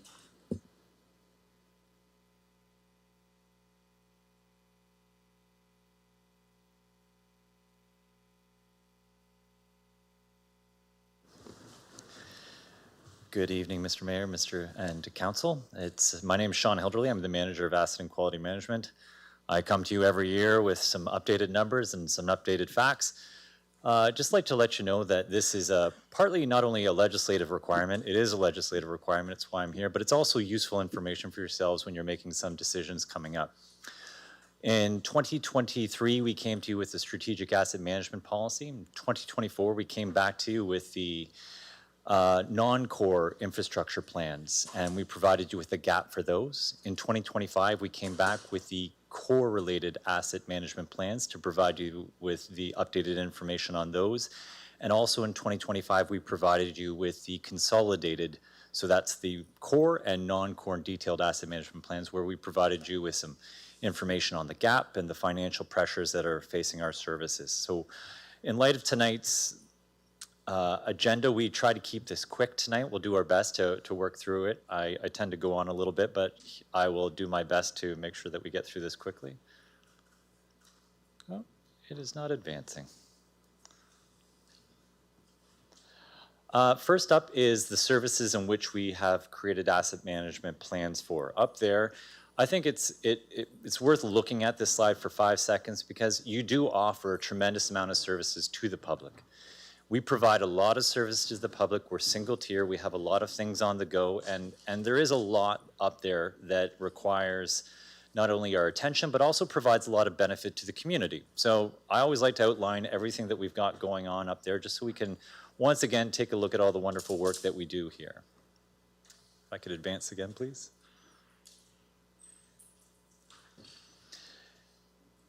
The first thing that I would like to cover is our replacement costs. So replacement costs, that's really what it costs today for all the assets that we have in our area. It's a very, very large number. It is different than the balance sheet number that you see on the financial statements because that's based off historical costs. So if we built an arena 30 years ago, that's the price that's on the balance sheet for what's there, less the depreciation. What we do with our replacement costs is to provide council with an accurate picture of today's versus kind of that hazy look back at a historical cost. We think it's easier for you to see the crux of the financial issues when you're taking a look at the actual number of what it would cost today, hence we use the replacement cost. 2025, we had $13 billion, it was $13.03 billion, and in 2026, we have $13.3 billion, which is an increase of $300 million, and I'll get to why that is the way that it is. Next slide, please.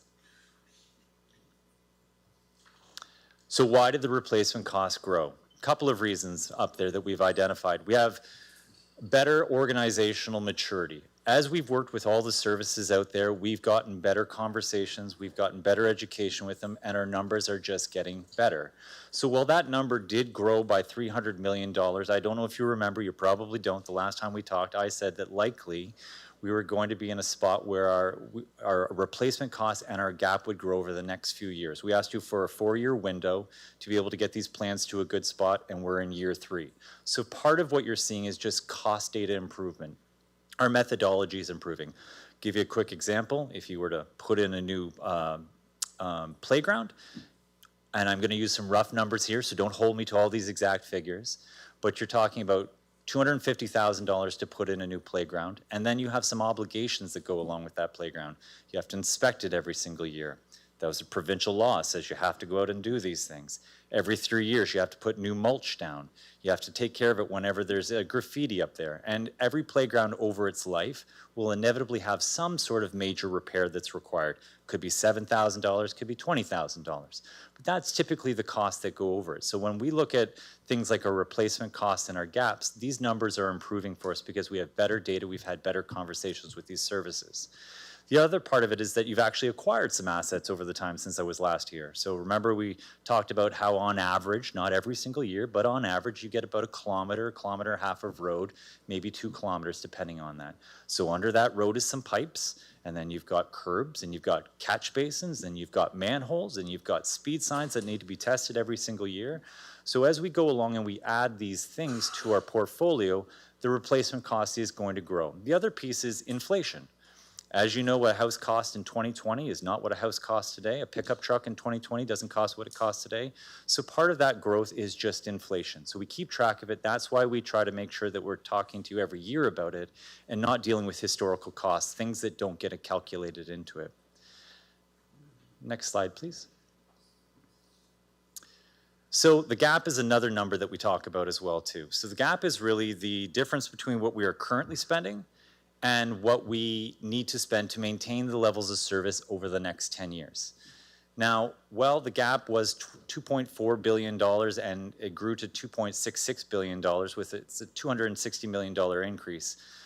Remember that these numbers have just gotten better. And I think the last time that I spoke to you folks, I said this gap could be anywhere between $2.8 and $3 billion.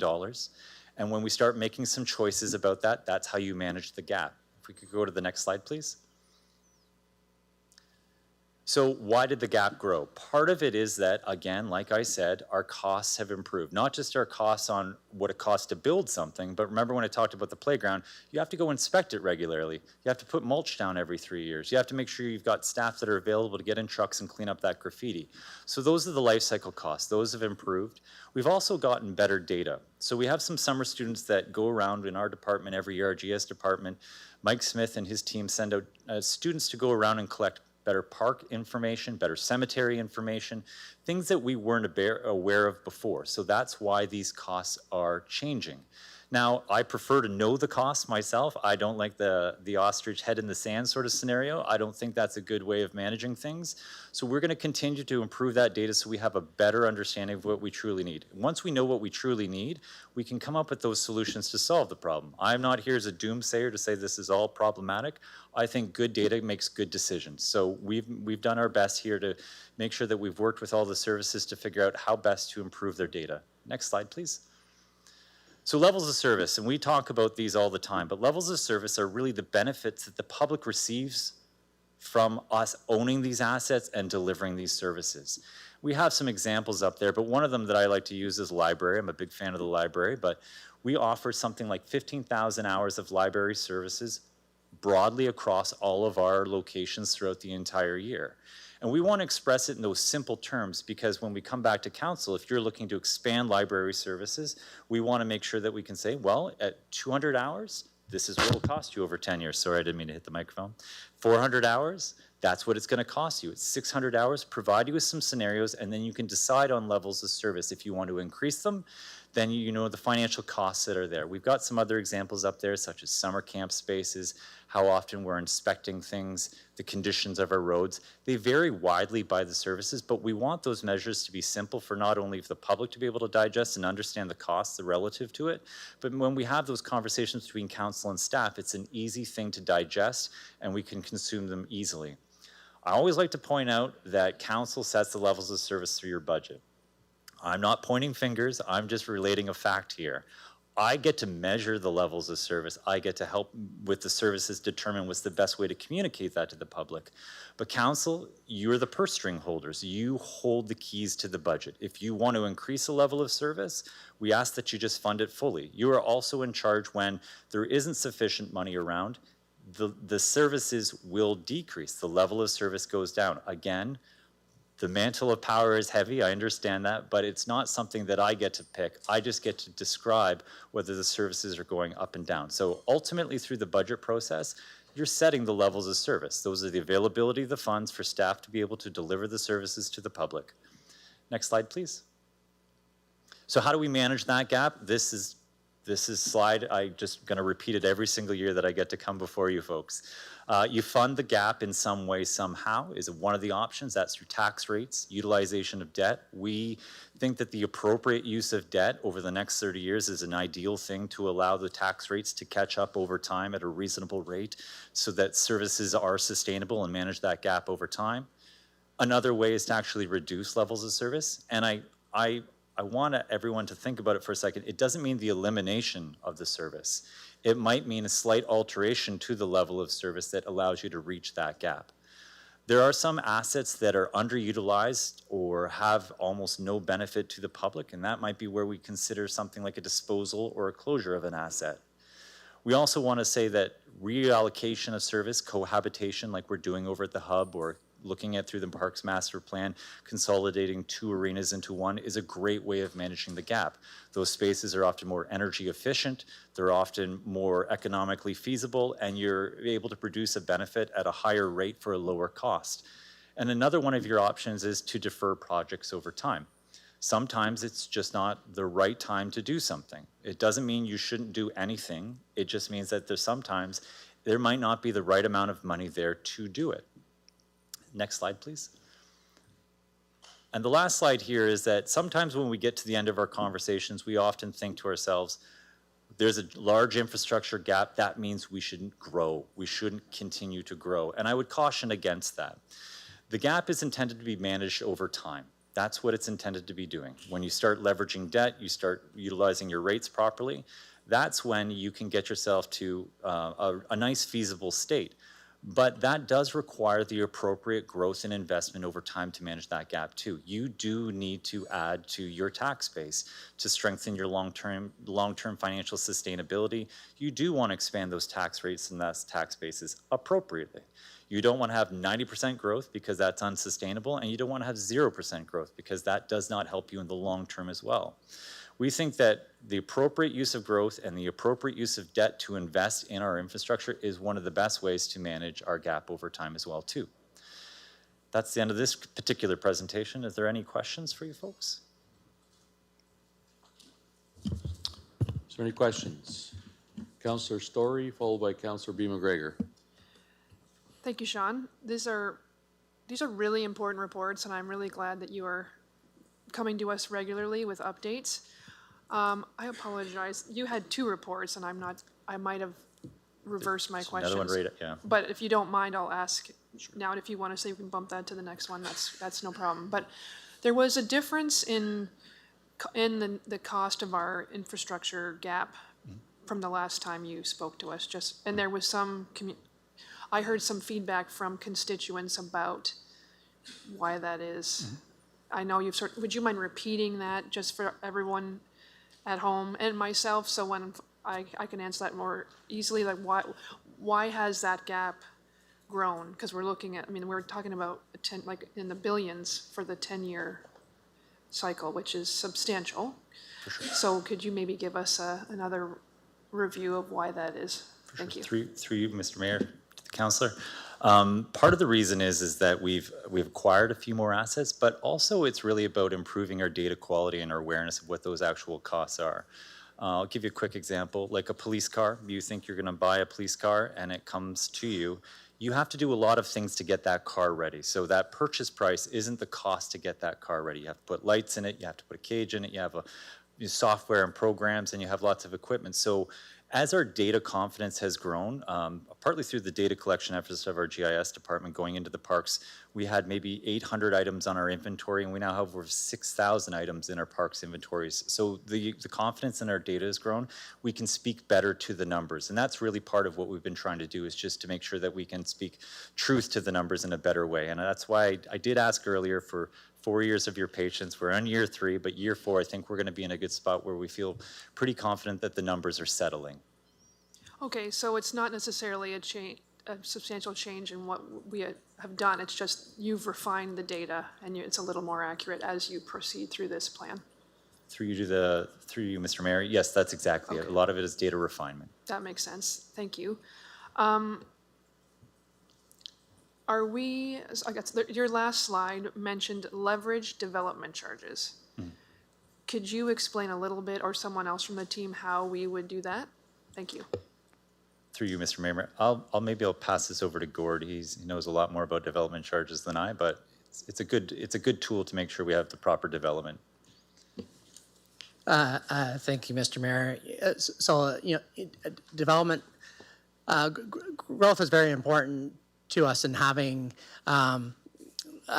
back to your previous question, a new subdivision coming online, for example, would be one of your new assets that were added that increased that gap.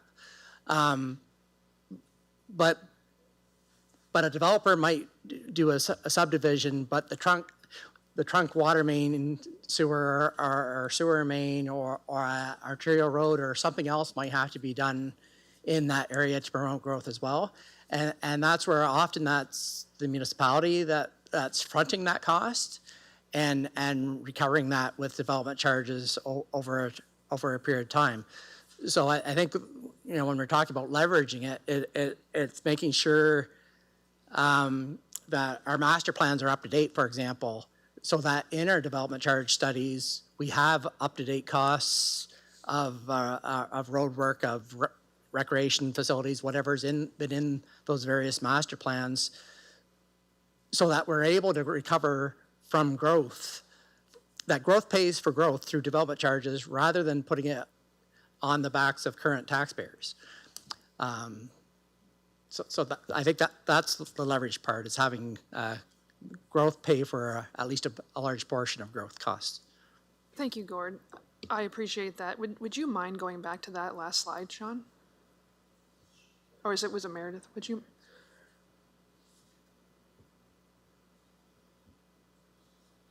I mean, if it's too, I mean, if it's, okay, so those 5 are all key. So if we took the leverage development charges out, and I only mention this because there is currently, we've talked about development charges at the last, or 2 meetings ago, where there might be a shift in how we approach it. So I want to make sure that we're clear, if we do not, either if we don't have development charges, or if we change how we apply development charges or how we finance them, I just want to make sure that we are clear that what we're voting on reflects, there could be a change in that gap if there's a change in how we, because I assume you're using the development charge piece on what we currently have, how we currently approach the development charge model. But what we're hearing from the province and what we voted on a couple of weeks ago is that may change. So do we have some, how do we feel about that? If that model changes, good, bad, or indifferent, that could change how, either what the gap is, good or bad, and could change how we have to pay for it. Any feedback on that? Thank you. Through you, Mr. Mayor. So I always look at even the slide before when we talk about the usage of debt, or we talk about lowering levels of service or increasing them, or any of these here. They're all tools in the bag that we have to use to manage the gap over time. So imagine you're going golfing and you just don't go without a driver, or you go without a putter. It will affect your game and your ability to achieve the score that you're after. I'm a terrible golfer, so anything sub 100 is great for me. But it's just a tool that comes out of the bag. So when we limit our options, it just becomes more of a challenge for everyone around the horseshoe here of how to deal with that gap over time. Okay, I'm a terrible golfer as well, but I do appreciate that analogy. That's very clear.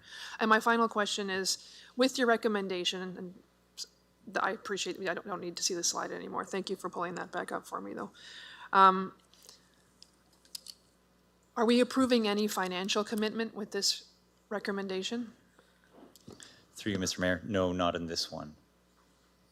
Okay, thank you. So actually, we'll go back. Just Councillor Harrigan and Councillor Sakatchi, can you put your motion on the floor, please?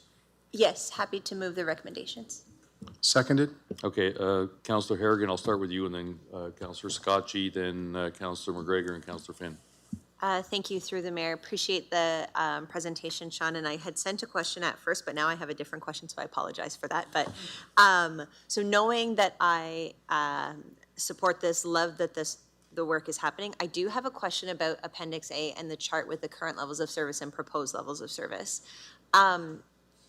And again, kind of going along the golf analogy, if I typically feel like a 45 is great for 9 for me, I don't think it makes sense to aspire to say my goal is to golf a 30 in 9.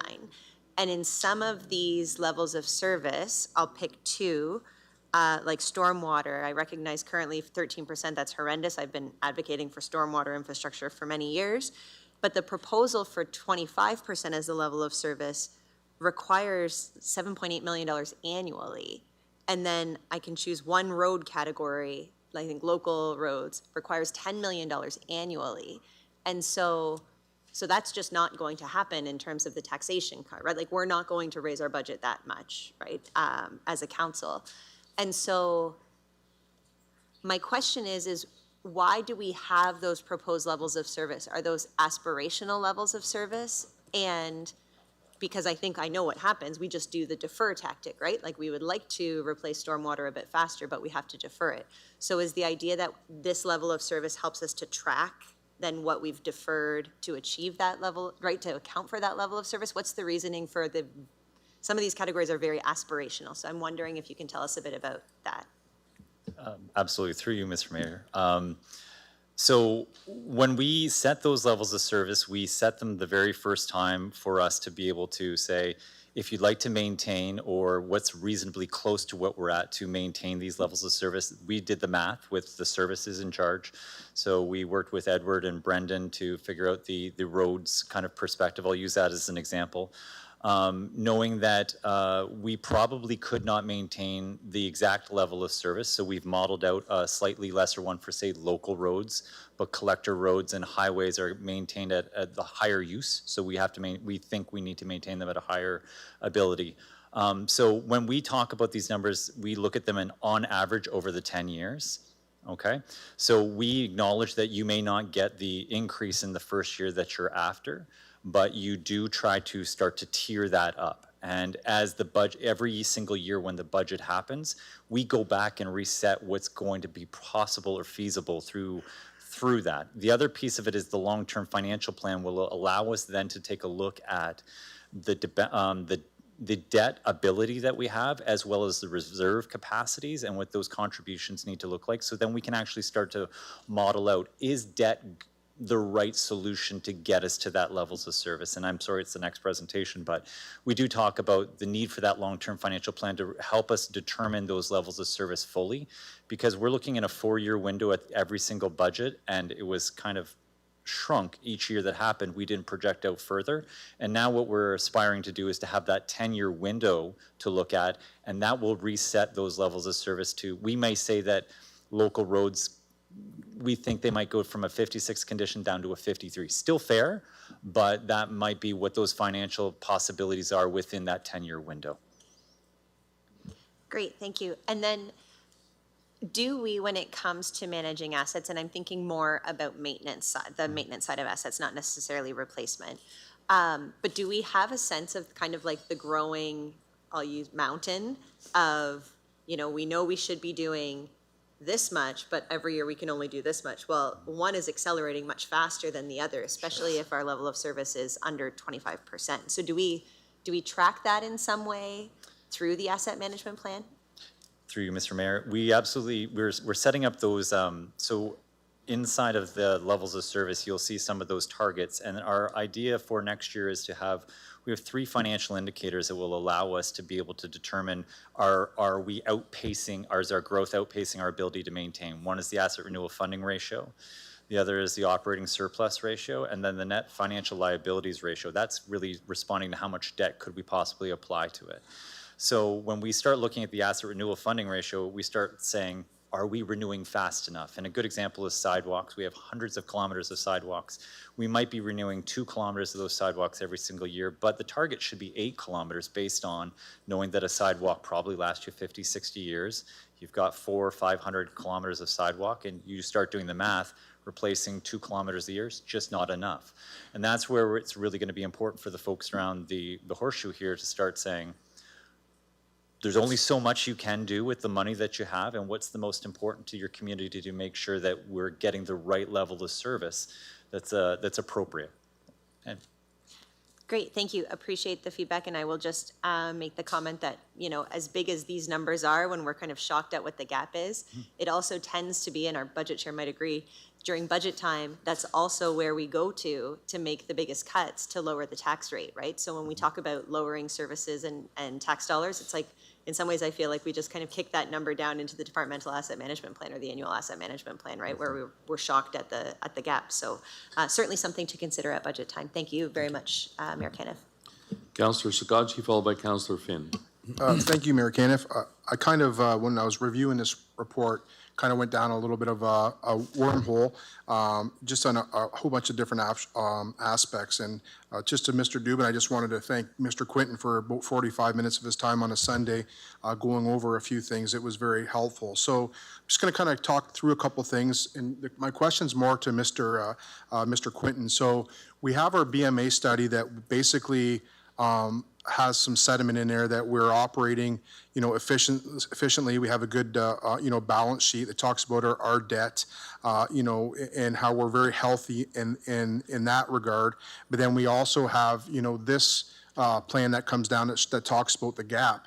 So where I'm struggling is just from like, a CFO perspective is more along the lines with, with the mayor's office and the CFO when they're having those conversations with the upper levels of government, knowing that, and I'm just paraphrasing here back of the napkin, but like that basically I think it's like 5% of all bridges and nearly 20% of all culverts in Ontario are here, right here in Chatham-Kent, and we only have 1% of the population.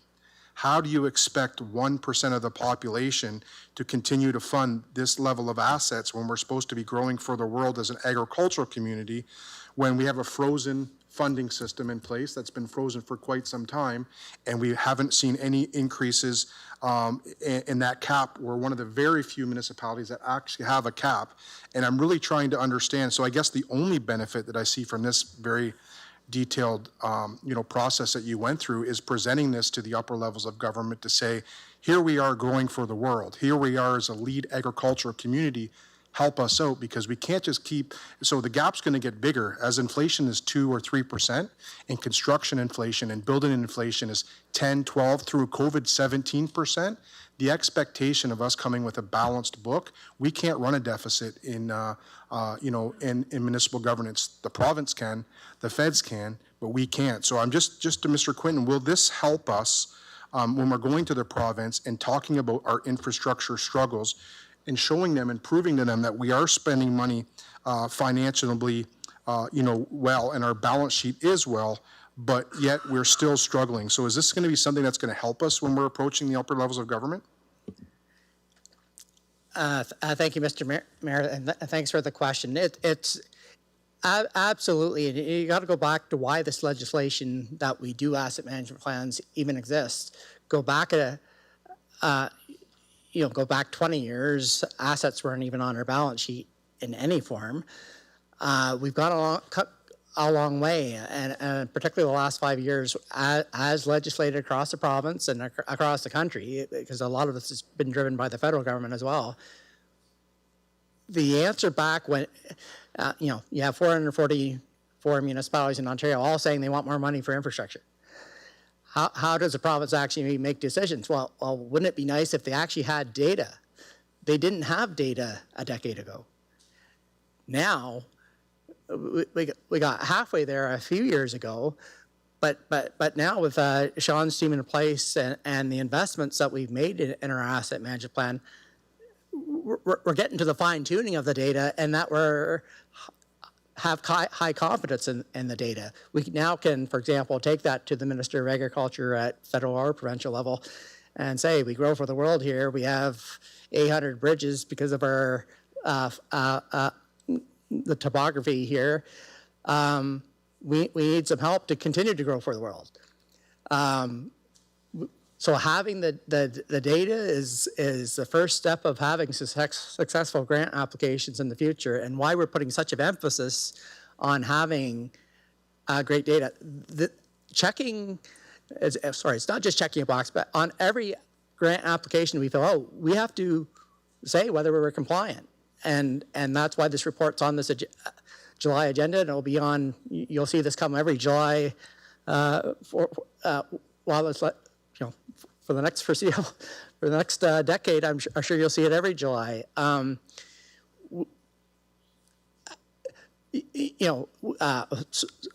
Sorry, I know I'm rambling. One other thing that I thought about though is we talked about at budget time in those decisions that we have to make. Yes, that was one of the 5 ways of closing the gap is taxes in the budget process. We need to work on a lot more on those other ways. Development charges, debt, and particularly upper level funding.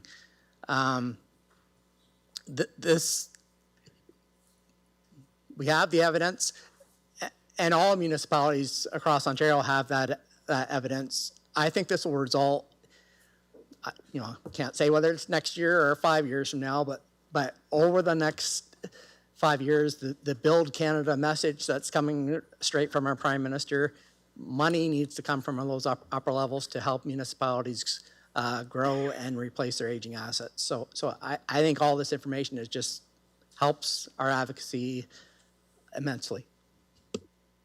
Thank you. And just one quick favor for you as well, Sean, if you don't mind. Can you go back to the a couple slides, maybe Meredith, you can go back to the one that talks about how you can achieve, when we're talking about achievements of how to get to kind of reducing the gap? Yeah, so when we're talking about funding the gap, so I guess the one question that has come to me a little bit, and I know you touched on it, but I think it is very beneficial. And maybe just before I go into that, Mr. Quinton, so is 1% still going to be around the 1.8 to like $2.2 million area in that range for taxation? I think it's around 2.4. So it'll be 2.4. So essentially, if we wanted to increase to attack that gap by an extra, let's say $15 million, which in the grand scheme of things is not a whole. We're talking about like a 7% increase. So what I'm trying to say is this is not something that's obtainable by yourself. But the last comment I just wanted to touch on is that there is a little bit of confusion in the public regarding the benefits to consolidating assets. I know you did mention that, but can you speak to how consolidating an asset is actually a little bit more detail, how it's beneficial than it is to actually having 3 or 4 different entities in one? Because I feel that creating these types of, like consolidating these moving forward is going to be something that we have no choice to do. But just really briefly, again, focus on how the benefits is to doing so. Absolutely, through you, Mr. Mayor. And maybe Mr. Soldo might want to touch on this as well too afterwards. But if you are creating a new space and you've got, say, I'm just going to pick a couple of older buildings, like an 80-year-old, a couple of arenas that are 70, 80 years old, and you're consolidating into a new building, you're already at that spot where your cooling system is at the right spot. You've got modern equipment in there. You're optimizing all your abilities to build a good energy efficient building right off the top, and also even consolidating staffing within inside of that as well too is another consideration there, operational costs. And when you do that, you take the need for the replacement costs of 2 buildings, you're putting them into 1 building, and then you have the option of reducing those. So let's say you get rid of those, and I'm just using this as a possible example. You would get rid of those 2 other buildings, those 2 other arenas that are older, aging, and needing an awful lot of investment to maintain them, and you are now going to stop that need for that high maintenance cost. You're going to have the sale of the asset. You're not intending to replace that asset, and all of that manages your gap in several ways. You're dealing with operational efficiencies, maintenance efficiencies. You no longer have to replace them, and that you're only going to be renewing one centralized facility that's already optimized its best chance of having the best energy costs and the best operational costs. I don't know if you want to add anything, Mr. Soldo. Actually, that's perfect, because my question is basically was going. You actually took my follow-up, because we're talking about the recreational master plan, and when this comes to if we're looking at arenas, and people are going to say, why would you be looking at an arena when you have a large gap? But this is actually working towards shrinking that gap. And I'm glad that you actually answered with that as an example, because I do foresee some of these things that we've already discussed coming back to council, and the reason why this is actually being supported by this very detailed document. So thank you for that. Councillor B. McGregor, followed by Councillor Finn.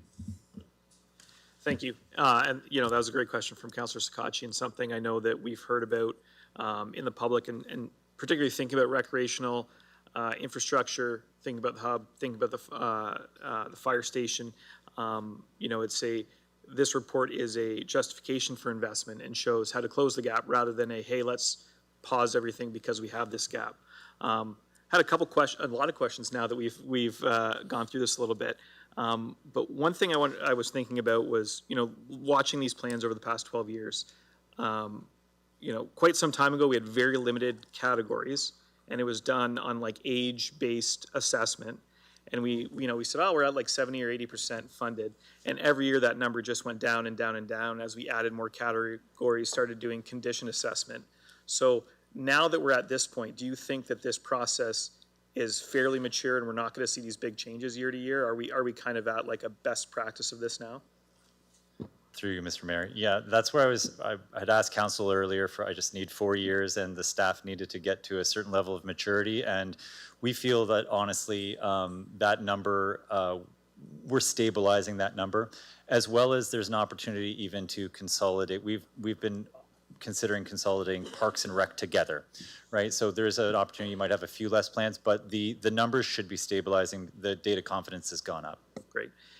And are other communities in that same level of maturity at this point? So are we able to look at comparators? And I'm thinking of good comparators like Greater Sudbury or Kawartha Lakes that have these similar density issues, and say, hey, how are they doing on their like road condition assessment? And then looking at these maybe more dense centers like Windsor that may have similar challenges even though they have high densities. Can we do those comparators?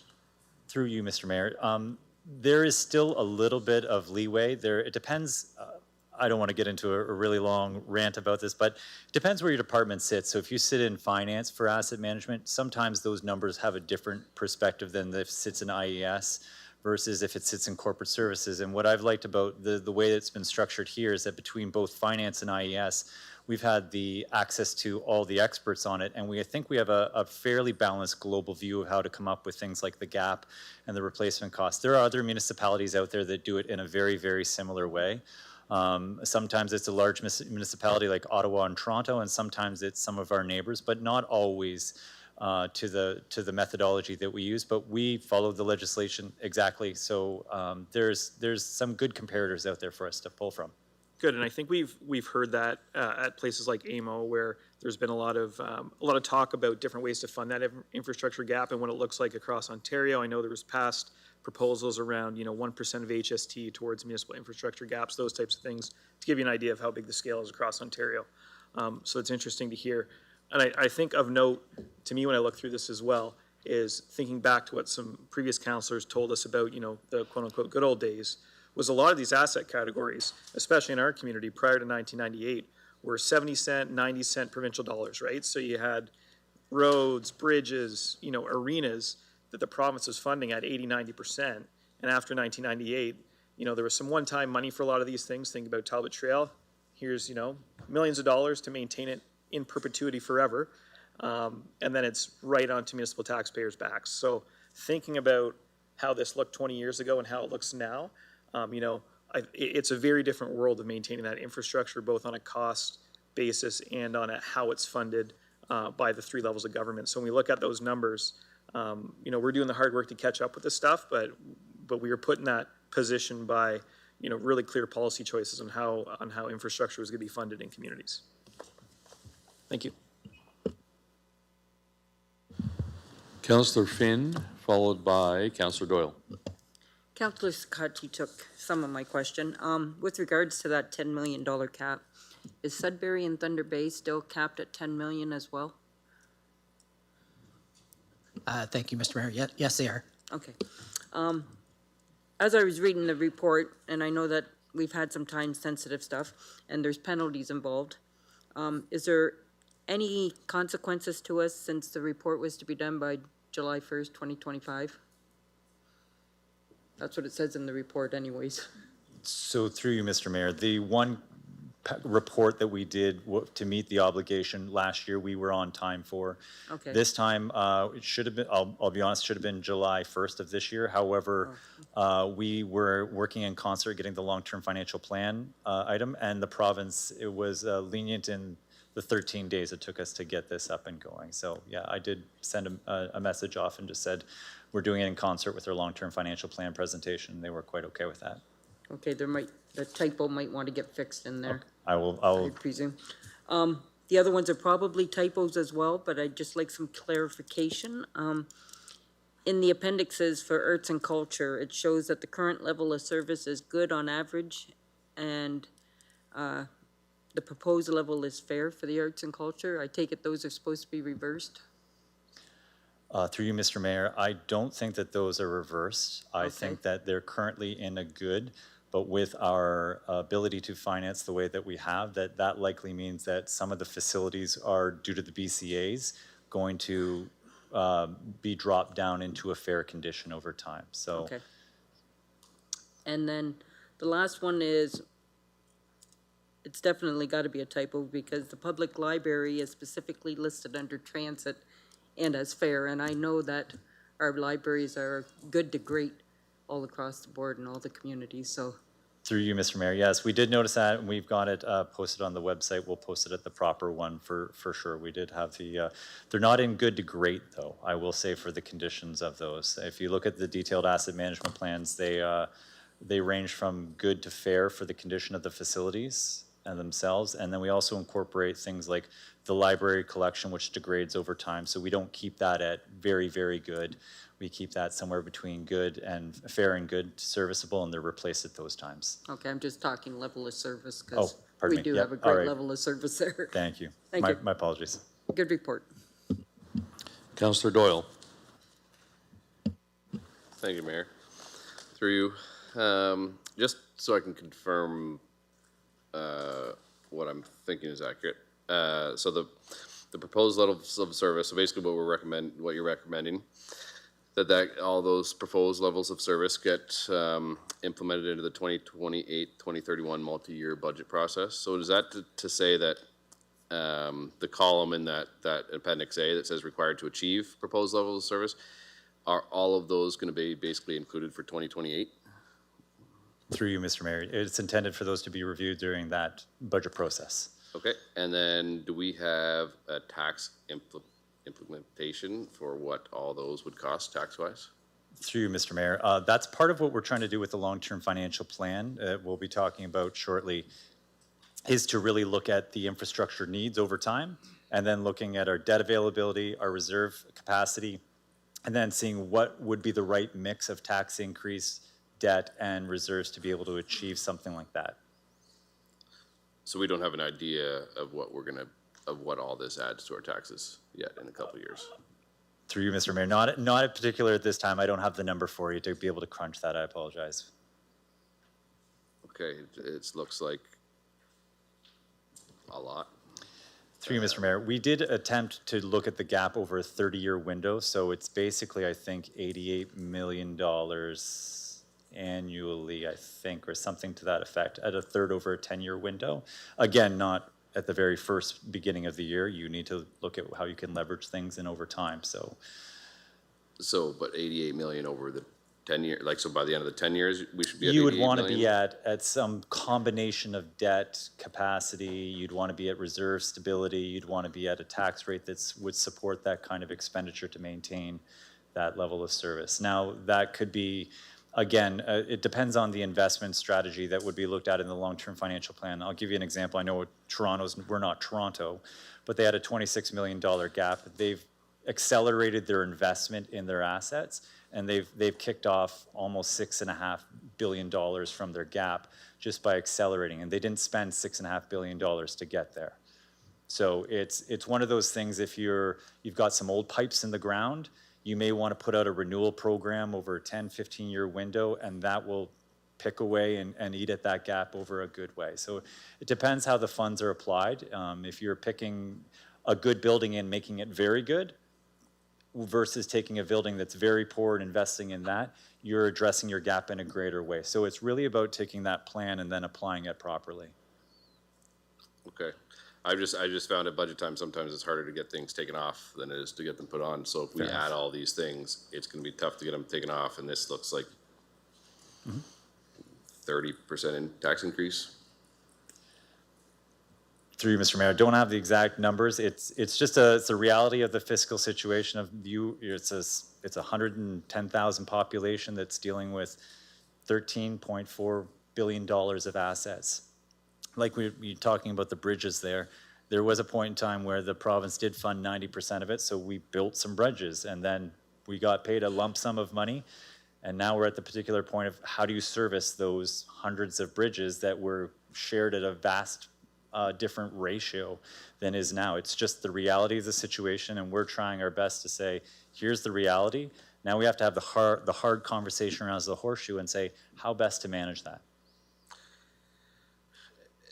How much would it affect things if we deferred this to the next council, as opposed to us throwing them a 30% tax increase that they have to deal with? Through you, Mr. Mayor, I don't believe we're asking for that in the next budget at all. I think that the idea was to defer it to the next council to address. I think that's what the recommendation recommends there, is to have a more fulsome look with the next council to say what bite sizes are we going to do, because we're not going to. The other piece is, we're not going to solve it in 1 year or 2 years. What we're trying to do is to get us to that window inside of 30 years. So won't be this council, won't just be next council. As long as everyone takes their appropriate bite of the pie, so to speak, then we can get ourselves to that spot. Okay, I guess the way I meant it was that we're telling you, administration right now, to put all of this stuff in the 2028 to 2031 budget. So it's going to be there for next council already, because we are telling you to put it there. So yes, next council gets to decide on it, but we're putting it there. And like I said, I find it harder to get stuff out of budget than it is to get it in there. So we throw all this stuff in there, it's going to be harder to get it out. That's kind of my reasoning, but I'll leave it at that. Thanks. Councillor Finn, you had something to clarify? I was just going to say, would it sound better if it was the levels of service be referred to the 2028 instead of implemented?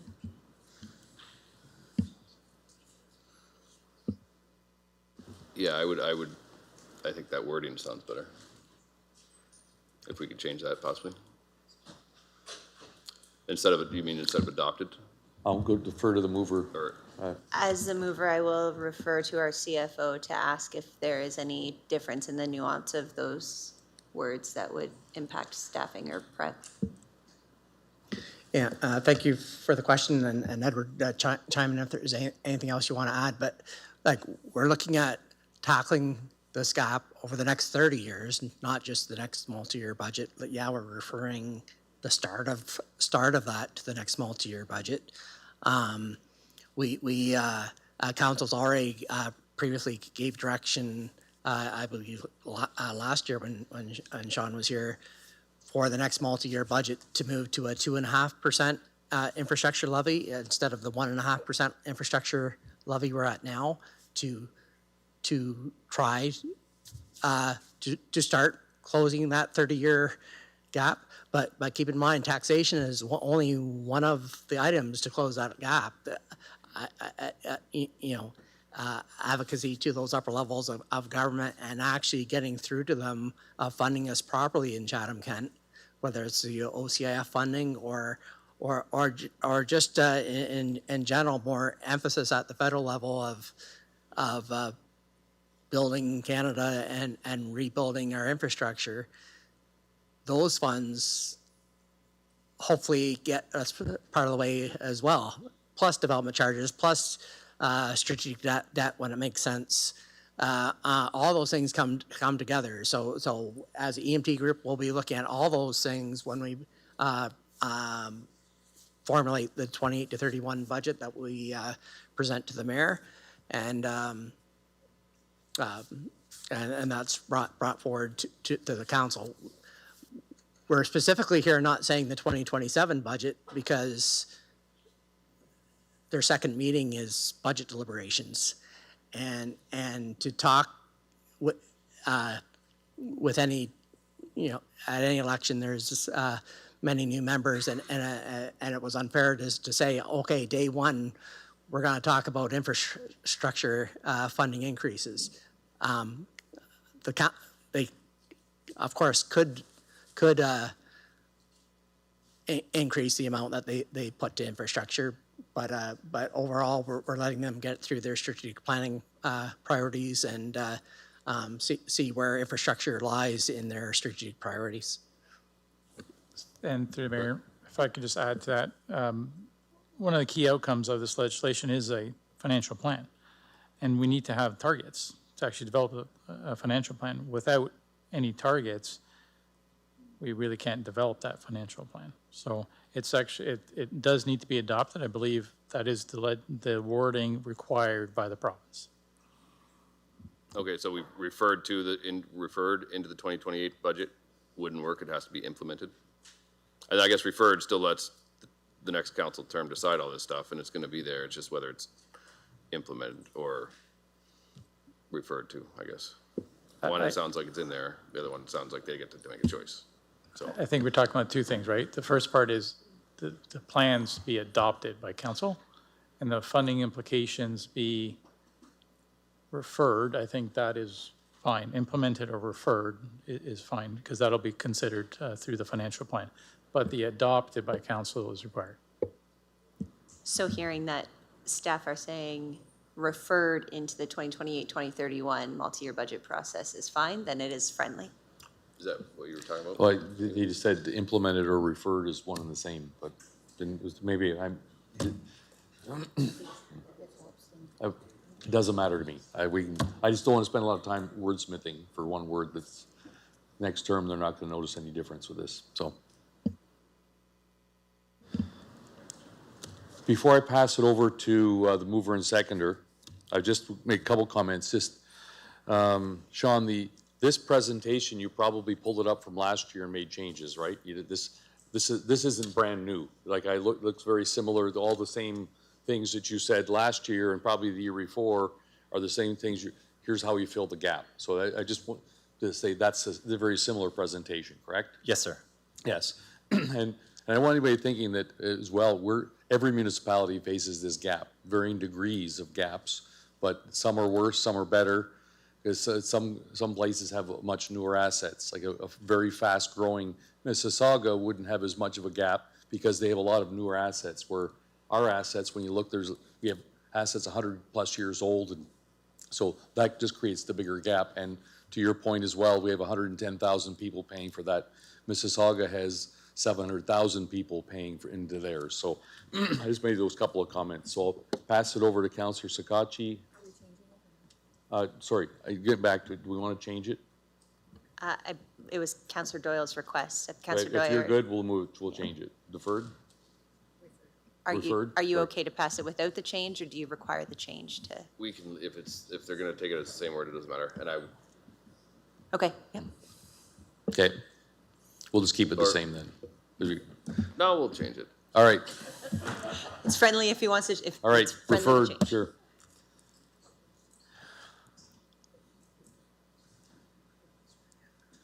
Okay. Councillor Scotch, any final words? Or then to Councillor Harrigan. No, okay, thank you. No, this All is right, great. let's Thank put you, it to Sean. vote. Councillor Hall? Councillor C. McGregor?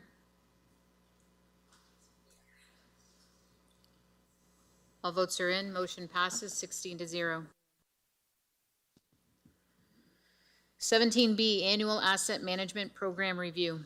Presentation by Manager of Asset and Quality Management, Sean Helderly. I didn't have to go far.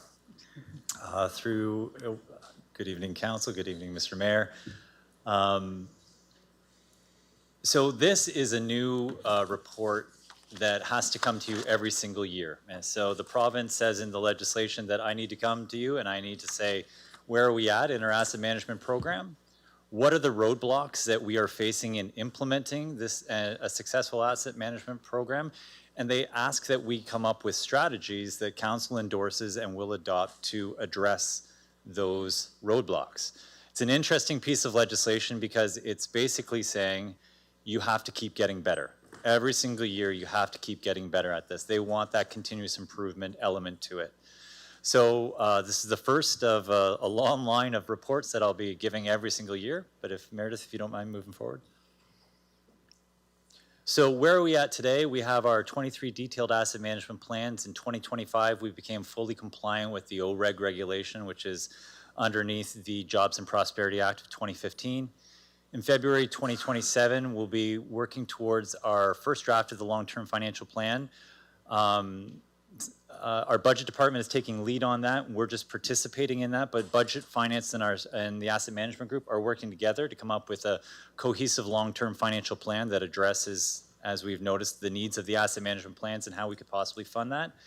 And then we've developed also with budget, in concert with budget, Cass on my team and Ryan on the budget team have worked really hard in getting a budget level of service survey out on Let's Talk as well right now, which has actually had some pretty good success. We've had 170 people create new accounts just so they can participate on it.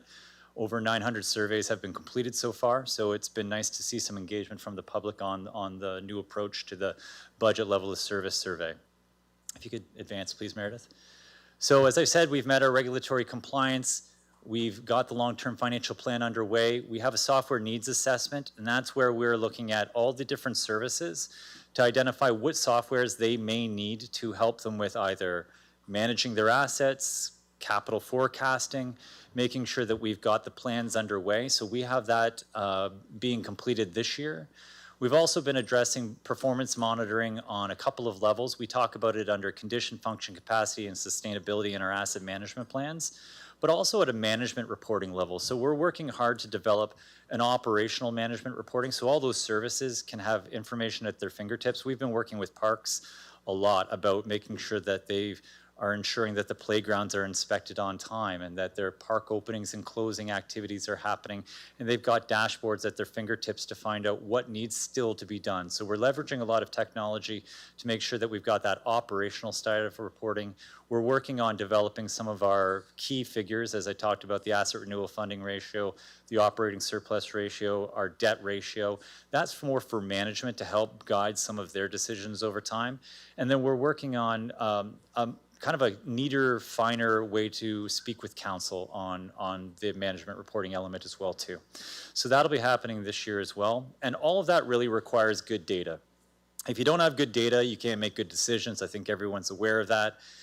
We have been developing our asset management standards, so everybody that has an asset or supplies a service will apply these data standards so that we make sure that we have the right information at the right time. And then we've got some methodologies to assess what is considered to be good data, and that we can measure that on a regular basis and report back. So that's the friendly part of this report. This is the good stuff that we're doing here. Now, the part that is a bit heavy on my shoulders and I'm not really looking forward to is the roadblock elements of the report. So we've identified 4 major roadblocks these are the roadblocks that stand in the way of successfully implementing the asset management program. And Meredith, if you don't mind moving forward. So what we consider to be at the governance level, there is some limited asset management literacy. And so when the familiarity on asset management is limited, often recommendations, they get deprioritized and things happen where we defer maintenance. We make decisions at budget to cut funds because we're looking for a very specific percent that we're after. And those downstream consequences aren't necessarily clear or communicated. And that is a challenge. It's a challenge on that side of the horseshoe, and it's a challenge for myself when we're presenting about it as well. So that is one of those roadblocks that we see that we've identified as something that we need to address with one of our strategies. Meredith, if you don't mind moving. Budget decisions being disconnected from levels of service impact. So I'll give you an example. If you were to say cut $1 million from the budget, we're just pulling an arbitrary number out. If you pull $1 million from the budget, I look at that as $30 million over the 30 years that we're trying to manage that gap. So what can $30 million do for us? I'm just going to pick on Parks and Recreation, Rob. I'm really sorry about this. But that would be every playground being renewed at the proper time. That would be every sports court being renewed at the proper time. So that's tennis courts, that's pickleball courts, that's basketball courts. That's what that $30 million means. When you cut the $1 million and that knock-on effect is, that's $30 million that we now have to address. So how are we going to fund that? That increases the gap, not by $1 million, but over the 30 years, because that's what we're calculating across.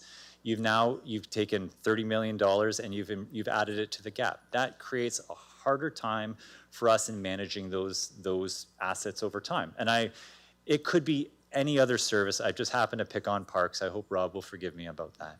So budget decisions being disconnected from level of service impacts, we want to make sure that we don't do that in isolation and that we can communicate those impacts to you over time when those questions come up at budget time.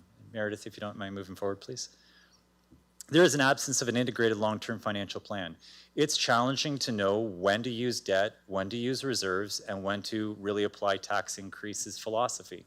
So we are working towards, one of the solutions is to develop that long-term financial plan. Until that happens, it is challenging for you to make choices, and that's why we've accelerated our efforts on that. I did tell you at the start, when we started this in 2023, that by 2027 we would have our first draft of the long-term financial plan, and Steve has been leading the charge of it, and we will have that to you in time. Meredith, if you don't mind, please. Service level expectations inconsistent with the fiscal reality. So this is a challenging one here as well, too. So while we often want to message that we are able to maintain levels of service when we are specifically citing a tax level increase of a small amount, the reality of that is that the knock-on effects, as I like to call it, the knock-on effects, the domino effects of that happening is that it may not impact it this year and it may not impact it next year, but I guarantee you over the 10 years of the life of that service, it will somehow impact it. We'll have to defer maintenance, which will affect the ability of the asset's condition to stay functional for the people to use it. So we want to make sure that when we are addressing those fiscal realities with you, that the terminology is agreed by everybody, that when you're suggesting specifying for a very specific percentage, if that doesn't include things like inflationary values, it is going to affect your service levels over time. It just has to be crystal clear that the messaging is that we can't always maintain it with a 0% or a 1% or a 2% increase. Again, that is one of the challenges that we face. Meredith? So the strategies, how are we going to solve this? So I've told you where we are in the plans. I've told you what the roadblocks are.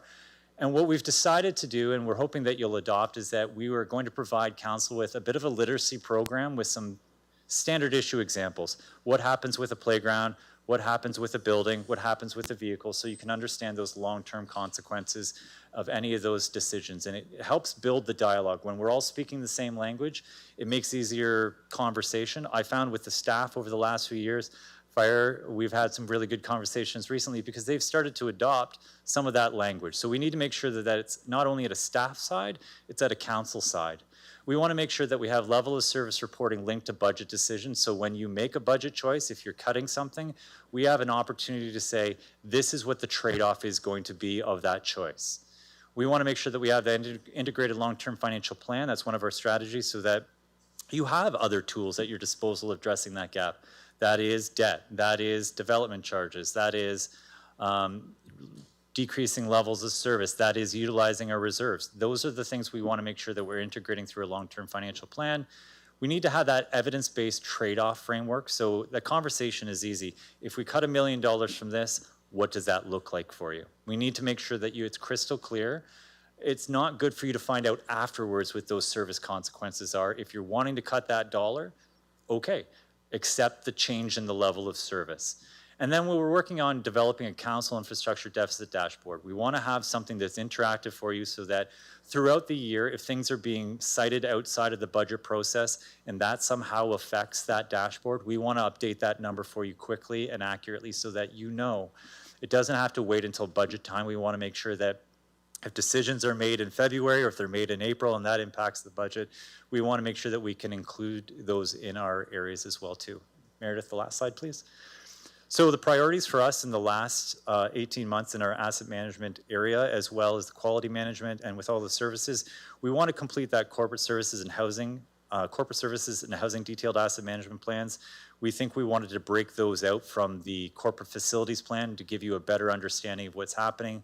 We want to make sure we can hold a literacy workshop for the council.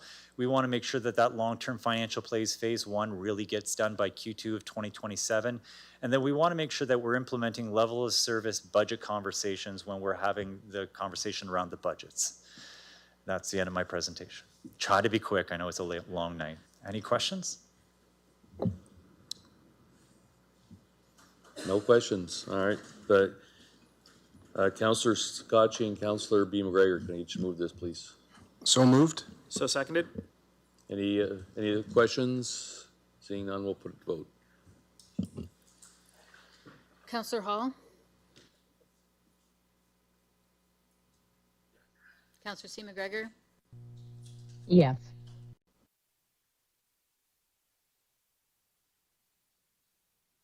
All votes are in. Motion passes 14-0. All right, moving forward, we got 49 minutes, and I know that Gord's presentation is going to take half an hour, so it's very much looking like we will be having another council meeting on the 27th. So, because Gord needs some time, and we don't want to try and rush that through that. So we will finish up with the agenda we have there, but because I'm not looking for an extension in any way. I don't think I'd get it, but I don't think I want to stay past 10 o'clock either. But so anyway, we start putting in our calendars the 27th to pick up the items we deferred as well as Gord's presentation. So we'll move on to the next item. 17D, Chatham Civic Center, Fire Station, Chatham Library Branch, Museum and Children's Treatment Center, next steps. Councillor B. McGregor and Councillor Scotchy, can I put on the floor, please? So moved? Seconded. Councillor B. McGregor, go ahead.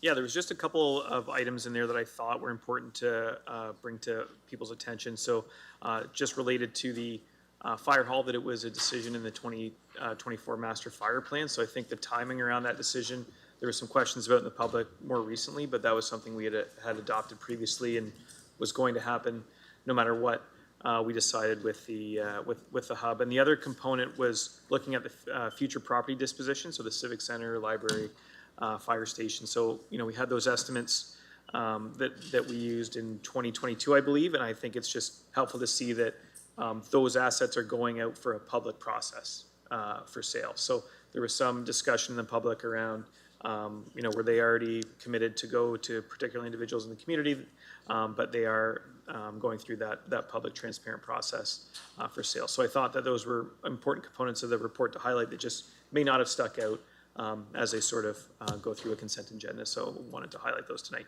Thank you. Councillor Scotchy, followed by Councillor Anderson. Thank you, Mr. Chair. I guess just a quick question to maybe would be Mr. Quinton, or you know exactly who would be doing the reports? Would this be Edwards Division or a little bit of both? Through you, Mr. Mayor, to the councillor. The facilities group is underneath IS, and we work with our asset partners on their behalf as a service delivery model where they're the asset owner and we deliver the program for them. So the Children's Treatment Center and Station Number 1, the relocation, our facilities capital group will be doing those designs and moving them forward, as well as the appraisals. We'd be working with Gord's group, Amy in particular, in terms of getting that work undertaken. Thank you. And just in closing, so the reports that would be coming in regards to the former Children's Treatment Center, well, do we need to, if there's specific things that we'd like to see in there, would that be something that we would request, or or are you going to be including like renovation costs, the projected costs of the fire station, like the cost comparisons for life cycle compared to the reports that we just got, and like funding sources as well? Is that all stuff that's going to be included in the next report? Thank you, through the chair, to the councillor. I would say for each of those initiatives, it's going to follow a process. The process really we'd come back to council with, we'd hire the consultant, we would come back with a concept design that would have, you know, Class D estimates associated with it. If council is to, you know, at that point approve it, we'd come back with a detailed design and a tender eventually for the construction of those various initiatives. Thank you. And then just in closing, maybe to Mr. Dubin. Mr. Dubin, when we have the reports, there's different sublets at the end of the reports, and this is how they fit in, you know, like the different strategic goals of council.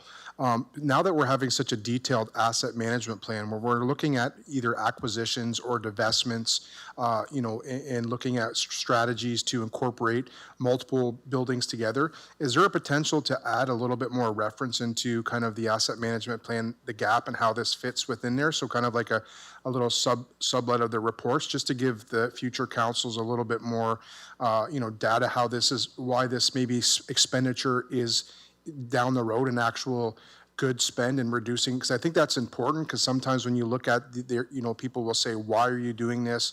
Why are we spending this money when there's a gap? But if there's that data that supports why this is a decision, I think in the future it would be helpful, whether that's the divesting or corporation, all those types of things. Yeah, through you, Your Worship. I think that's something we can certainly take under advisement. We, with a new council, we'll be asking a new council to go through a whole strategic priority exercise. They may just decide to dust off the current one, or they may decide to start from scratch. That'll be up to them. But I think if your point is perhaps it's maybe something we do under the financial section going forward. I'm looking at the treasurer. I think it's something we can do. It makes a lot of sense to actually tie it to our asset management plan where they do. Now, some reports are not. Some of the reports we write are not tied to the asset management plan, but for those that deal with significant assets, I think that's a good point. I think that's something we'll take away as staff and look at for future reporting to council. Yeah, thanks. Just in closing, I think there's beneficial to see the efficiencies that that these things will create. And I think sometimes without those efficiencies, it makes it a little bit harder for the decision makers to make those decisions. But if there's future benefits and future cost savings, if it's all under one report, it would be very beneficial. Thank you. Councillor Anderson, followed by Councillor Story. Thank you, Mr. Chair. Councillor Sakachi handled all of my questions. Thanks. Councillor Story, followed by Councillor Doyle. Thank you, Mr. Chair. I appreciate the report. I have a couple of questions and a couple of comments. There's a lot of different venues in this subject. And I do appreciate that the current fire station 1 is in this building. We did see in those reports to council that to make the proper upgrades would be $6 million, and I would imagine that would be substantially less to do than moving to a new facility. And I admit I'm a bit confused that these are both in the same report, because recommendation number 2 sort of relates to the hub project, and recommendation number 1 I think is a bit tangential, because we never had the fire hall discussion during any of the hub discussions. And there's no point in relitigating that, but that was never part of those discussions when it, I think, should have been, because those costs should have been included in the hub discussions. They were not. It is what it is. But now we are including them. And so I would feel much more comfortable, because this is the first time I have seen the Children's Treatment Center referenced in any context. And I really do feel, based on what I've seen this term, is once we start this process, we are almost guaranteed we are going ahead with it at the end of it. And I don't think we are ready for that yet. And again, I am not saying I am for or against it. Maybe that is the best option for it, but I think that's fettering this council to a massive new redevelopment project that we have virtually no information on, and I don't feel comfortable moving that forward in this term. I think that is going to be a major project, and rightfully so, but this is not the time to be adding another building that we have no real idea about at this time in council. And I would also say that building is almost the same age as Civic. So if we're just looking for more office space, we're sitting in it. So I guess my point is, I'd like to separate these two. I think recommendation number 1 should be completely separate from this process. It has been until this point. And the discussion about St. Ursula's, again, was when I voted in favor of that for housing, that was my understanding. There was never a discussion about a fire hall going there or anywhere else. So I just feel like I'm a bit puzzled as to the timing of item 1. So I would like, if we can separate those. Item 2. Certainly we can separate them. Thank you, Mr. Chair. I guess that was one question.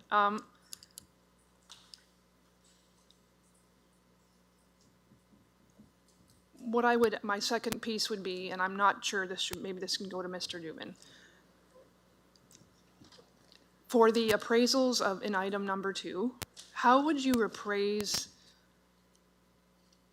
different facilities within the same building? Like, how are we appraising the Civic Center and Fire Hall Station 1. Like, that's the same building, right? So what is the process for appraising one facility but two functions? Thank you.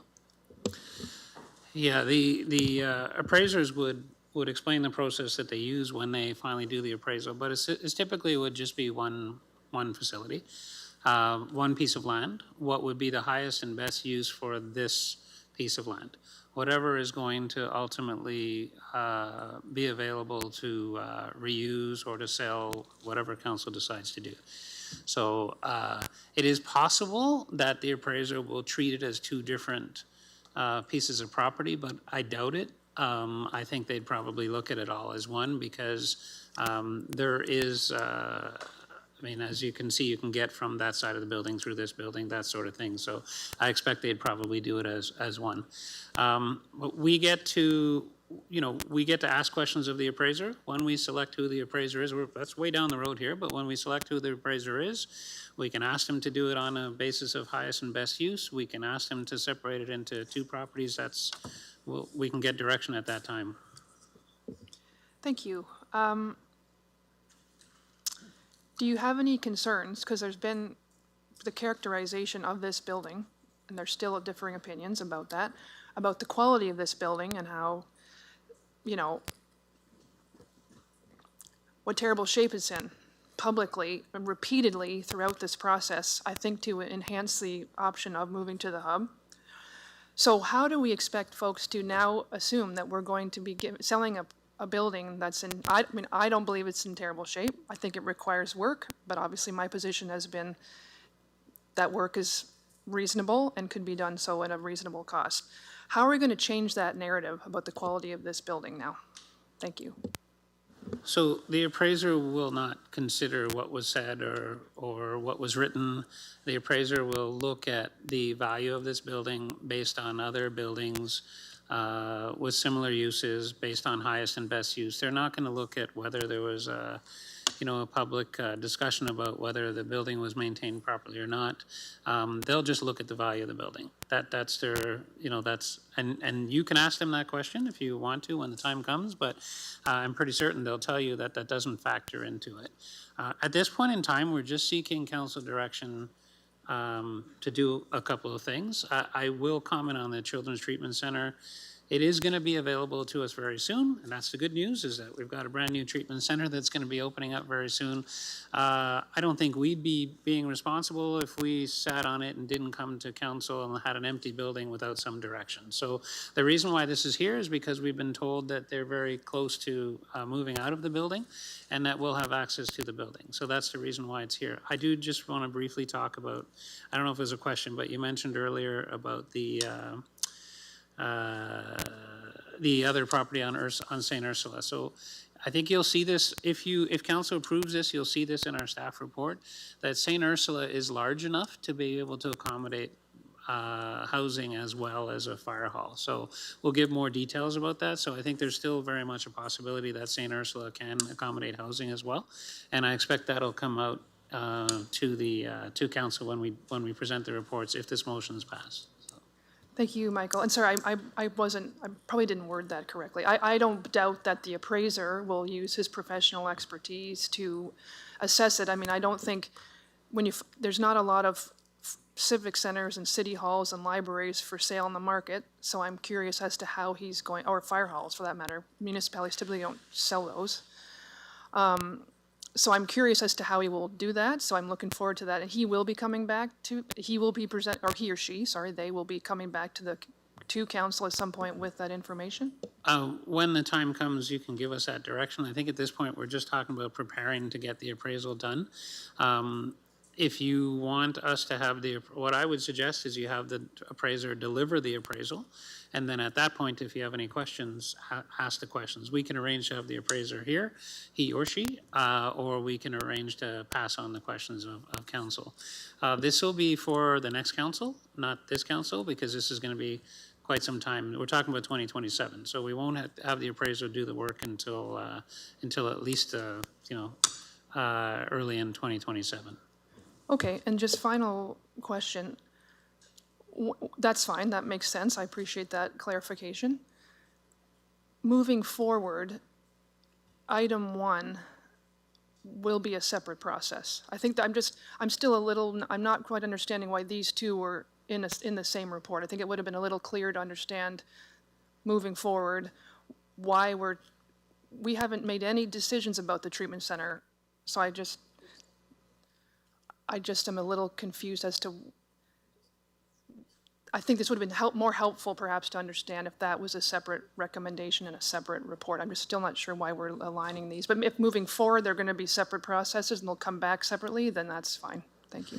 So I think we're getting ahead of ourselves. I think the reports will give a bit more information. I think one of the issues you will see is that if we can use the Children's Treatment Center for some of the administrative uses on the fire side, then you wouldn't have to build as large a new fire hall. So that's the reason why those two are combined. There is room and again, there's going to be a report coming to council if you support this motion. There is room in the treatment center to be able to handle the fire administration group. If we don't have a place to put fire administration, then we're looking at building a larger fire hall. So I think what you'll see coming out in the next report is that using the Children's Treatment Center is really about cost avoidance. And I don't want to spoil anyone's thunder, but I know police will come and talk to you about why it is that they want to be part of this, because otherwise, and I hope I'm not here, but otherwise they're going to be coming and asking for a new police station one day, because as you know, you've added 47 police officers. They need space for that. This will allow us to, as Sean would say, oh, there you go, Chief. It'll kick this down the road. I don't know if the Chief wants to speak to that, but really it's late in the evening. This is just a request for us to do a report that will have all the details that I think Council's looking for. Thank you, I appreciate that. And this is often how this starts. And so I'm a little concerned. If we're not going to do it till 2027, then why wouldn't we leave this for the next council to decide on this? But maybe that's just a comment versus a question. Thank you. So, Your Worship, just to be clear, that the appraisals will not be done until 2027. The work on the Children's Treatment Center, if approved at the next meeting, will start right away. When I say the work on it, I mean the work putting together the business case, looking at, so it could be that we come back to council very early or late this year for more direction on Children's Treatment Center. Let's see how the report goes next month, if this gets supported. And at that point, council can punt it down the road. You can say, no, we don't want to have anything to do with it. All we're asking for at this point is an opportunity to give you the information you need so you can make a decision. Councillor Doyle, followed by Councillor Juvenville, and Councillor Finn. Thank you, Mayor. I just have a couple questions. Constituent had brought up the idea of possibly bringing over the EMS and putting them in the same location as the new fire hall. Just wondered thoughts on that first. Just to be clear, it's just the community paramedicine side of EMS, not the 911 side. So as you know, paramedicine has matured over the last number of years. We get money from the province to provide a non-911 side of paramedics. So these are folks that are generally not even driving ambulances. They're driving other vehicles, and they're doing wellness checks. They're going to visit individuals. They're taking some of the burden off of our hospitals, that sort of thing. So when the ambulance station was established, there was never any contemplation that there'd be this other sort of form of paramedic service. So the paramedics folks are going to need more space at some point. And so the intent was to perhaps, I hope I understood the question, but the intent was to perhaps locate part of what they do in the former Children's Treatment Center, which by the way has examination rooms already built in. Gotcha. Sorry, no, I think they meant basically to put the Richmond EMS, like that are on Richmond Street, move them and put them like with the ambulances in the new fire hall at the LaCroix and Tweedsmuir. That's what the question that I received was. So I just didn't know if that makes sense or what your thoughts were there. I think that is news to us. I've not heard of that, but maybe Mr. Soldo can speak to it. So I would say, and Chief can chime in here, the whole intent of moving the fire stations to have a two-station model, one in the north, one in the south, we have one EMS. And it's right now centrally located at a good location, and that infrastructure that it resides in is fine. It doesn't need to, be moved itself. So moving it would incur a cost that's really unnecessary. That's kind of what I figured. I just told them I'd ask, so I wanted to ask. Just two more quick questions. For number one, when would you expect that, just roughly, when would you expect that report to be back? Through you, Mr. Mayor, to the councillor, the intention would be that both the station number 1 and the Children's Treatment Center reports would be coming back in September as separate reports. They are intertwined. Michael did, speak to it a bit. Station number 1 came through the fire master plan. It's being moved to reduce the size of that station and the cost of that station, moving some of those services in with EMS and police services. Sean just talked about one of the ways to reduce your gap was co-allocation of resources. So this is a great example of putting resources all in one area and reducing your gap. So there'll be 2 separate reports in September. Thank you very much. And then the last question, I know you've already looked at a lot of different locations for the new relocation of station number 1. If anything comes up in the meantime, any new locations come up that isn't that spot, I presume you have no, and you guys like them, I presume you have no reason not to include them in your report or to bring them up to us at least, if something else comes up between now and then. Through the mayor too, that might be difficult in the process. We're going out for an RFP to hire a consultant to do a design, right, of a particular site. This has been a very long, ongoing process. It's not new that we've been looking at moving the station.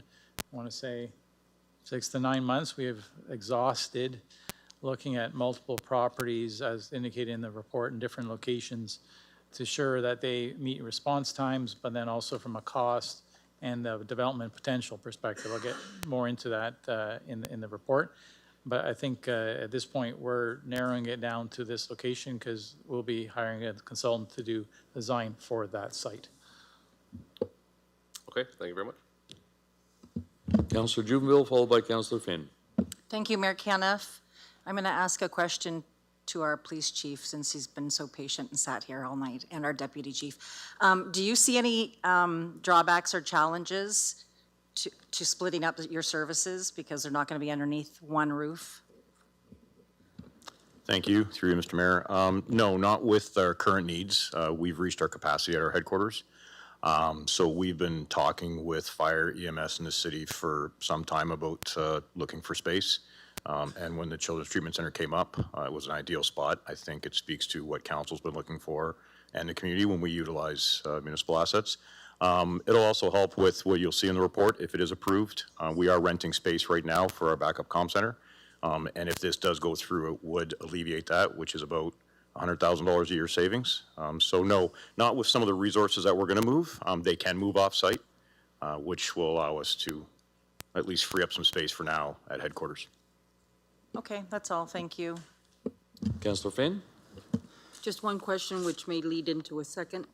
Have we been in any talks or has anybody expressed interest in the Civic Center? No, we haven't been in any talks with anybody at all because we don't have direction from council about what you want to do with the Civic Center. I haven't had any interest. I'm going to ask Bruce because sometimes interest comes through economic development, but I think I would be aware if it came. But Mr. McAllister, can you comment? Yes, thank you, Your Worship. Yeah, like you said, it's not been actively marketed, so there's been nobody's reached out about when it's coming for sale or what it's going to be used for. So I can say that for a fact. There's been no interest to date. Yeah. Mm-hmm. Okay. Then why aren't we looking at possibly using this? Then there's no rush really for a fire hall to be built right away. Is there not room in behind the ambulance that they could put like a little satellite similar to that's on Sandy Street, contain one truck so that if there's less trains now, that if there is an incident, you can at least get one truck over there. You're right next door to the police station where if somebody comes in the front door, they need help, you're right in the same vicinity. You're not traveling all over to the other side of the city, and there's lots of room for expansion. Maybe I'll jump in there and take that through the mayor. So through the last master fire plan, it was talked about, we need to get that fire station on the other side of those railroad tracks. It was talked about in the 2006 master fire plan as well. So it's an issue that's been lingering for a long time now. And just to give you an idea, like in 2024, when we looked at the data for why we need to get on those sides of those tracks, we had trucks delayed by trains 89 times in 2024. So, you know, this is an item that needs to be dealt with to get us in that new station on the other side of the tracks. That's why I was saying, even if we had one truck, a small satellite like they have on Sandy Street, you're not a full station, you're a smaller station, because was the ambulance not built with intentions of having the fire department behind it? So, I can't speak to the EMS specifics. I'm not familiar with that building enough and the history of it, of what the design was for. But what I can say is when we talked about the Children's Treatment Center and moving administration out, we end up with a new Station 1 that's very similar to a satellite station, where it is just the trucks and the staffing in that station, not administration and the auxiliary components to it. I'm just thinking that way there's no real rush. And money's gonna be tight over the next 10 years with taxpayers, so it was just a solution or an idea that then there wouldn't be a rush to move out in case somebody did buy the Civic Center.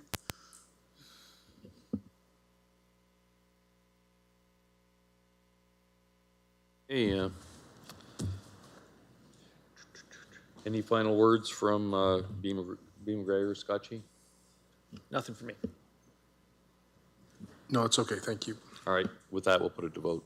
We're splitting it up, so we're gonna vote on number 1 first, and then item 2.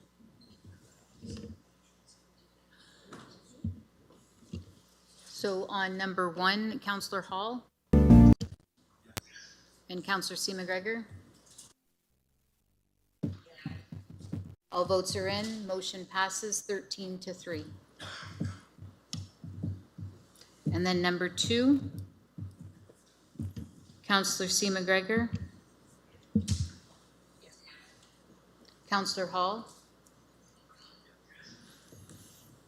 All votes are in, motion passes 16-0.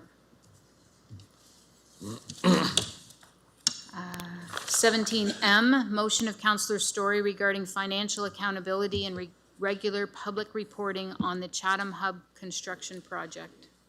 Councillor Story, go ahead. Thank you, Mr. Chair. I will just read the motion. Whereas the Chatham Hub project is one of the largest and highest cost construction projects in Chatham-Kent's history, where it is the role of council to ensure taxpayer dollars are spent wisely and in a transparent manner, where it is standard practice for project managers to provide regular progress reports on public construction projects, be it resolved that in order to ensure public accountability with public funds, administration provides council with monthly information reports with financial, schedule, and site status updates and posted on the Let's Talk municipal webpage. This report will include milestone markers comparing the approved project budget to real-time costs and the approved project timeline to up-to-date project timeline along an easily understandable, clear language format. If this motion is passed, this reporting would begin immediately and continue through completion of the project. Thank you. Can I get a seconder for that? Councillor Juneville? Go ahead, Councillor Story. Thank you, Mr. Chair. I appreciate the chance to discuss this. This is, from my perspective, not the purpose or opportunity to discuss the hub and where your position might be on it. It's nothing to do with that. It's simply to provide updates on a project of significant public interest. Basically, are we on time and on budget? And I know in the staff report there was an indication that we had 2 updates via email. Those updates were essentially one sentence, and the public didn't see that, and I appreciate those 2 updates, but I do think in a project of this scale, the public and council should have a little more information. And I know there might be an amendment on the floor, so I will pass that out, but that was basically it. We are stewards of the public purse, and that's just a way to continue to be that. Thank you. Councillor Jubin, anything? No, I don't really have anything to add, except for it's good to have transparency and information for the public. Okay, Councillor Harrigan? Thank you, Mayor Kenneth. I spoke earlier today with Councillor Story and asked if I could propose a friendly amendment to shift the reporting from monthly to quarterly. In the past, as a council, when we've monitored large projects like this, we've had quarterly reports. And I find that that kind of fits the balance of being very transparent, but also not putting too much of an added burden on staff to kind of pull those reports in time for council. So if that is still friendly, that's the amendment I would like to propose. Yes, that is friendly. My only request would be, and it probably would be anyways, but that quarterly would be essentially 2 more times this year. So once this term and once before the end of the year, and including that on the Let's Talk as well. But I was not an intention to add more work. My intention was simply to have a pass through. I assume our project manager is already working with our head contractor on this project, would have this information readily available and wouldn't have to reinvent the wheel to share it with us. Thank you.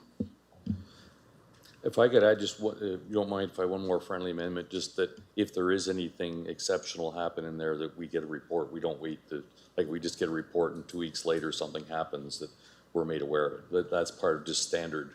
I'm sure that Mr. Soldo, that's what would happen if something significant happened one way or the other. But I probably don't have to write that in, but that you would expect to do that between reports if something significant happened. You let us know. Thank you, Mr. Mayor, through you. That really was the intention of my emails that I've been sending out. If there's something that comes up, we would inform council. That's all I need. Thanks. Councillor Sakachi. No, that's okay, Mayor Kane. If I had an amendment to make, but this, I think, captures a portion of it anyways. Thank you. Any other questions? Councillor Doyle. I'll just be quick. I had the very same conversation with Councillor Story today. I also suggested quarterly. And then I had the same thing with if anything came up in the meantime to let us know just by email or report. So I think that that makes perfect sense for both those. So thank you for those amendments. Any final words? Nope. I appreciate the discussion and the support. All right, we'll put it to vote. Councillor C. McGregor? Yes. Councillor Hall? Yes. All votes are in. Motion passes 16-0. Okay, we'll move on to item 18, Finance Budget, Information Technology and Transformation. Actually, Mr. Mayor, we'll move past that one. That's the presentation. So if we could move on to 19, Health and Human Services. Certainly. Municipally supported Phase 2 Withdrawal Management Program. Councillor Doyle, you had a question, comment about the information report? Thank you, Mayor. Not really a question or anything. I just wanted to say, kind of do another plug for the Peter and Kathy Acquiring Foundation. When I was doing my initial talks with them, that was something that I brought up with them, was that was something that we had already passed through council, and that's something we needed in Chatham. And they talked about how they agreed, and they were also in talks with the CKHA to do the same thing.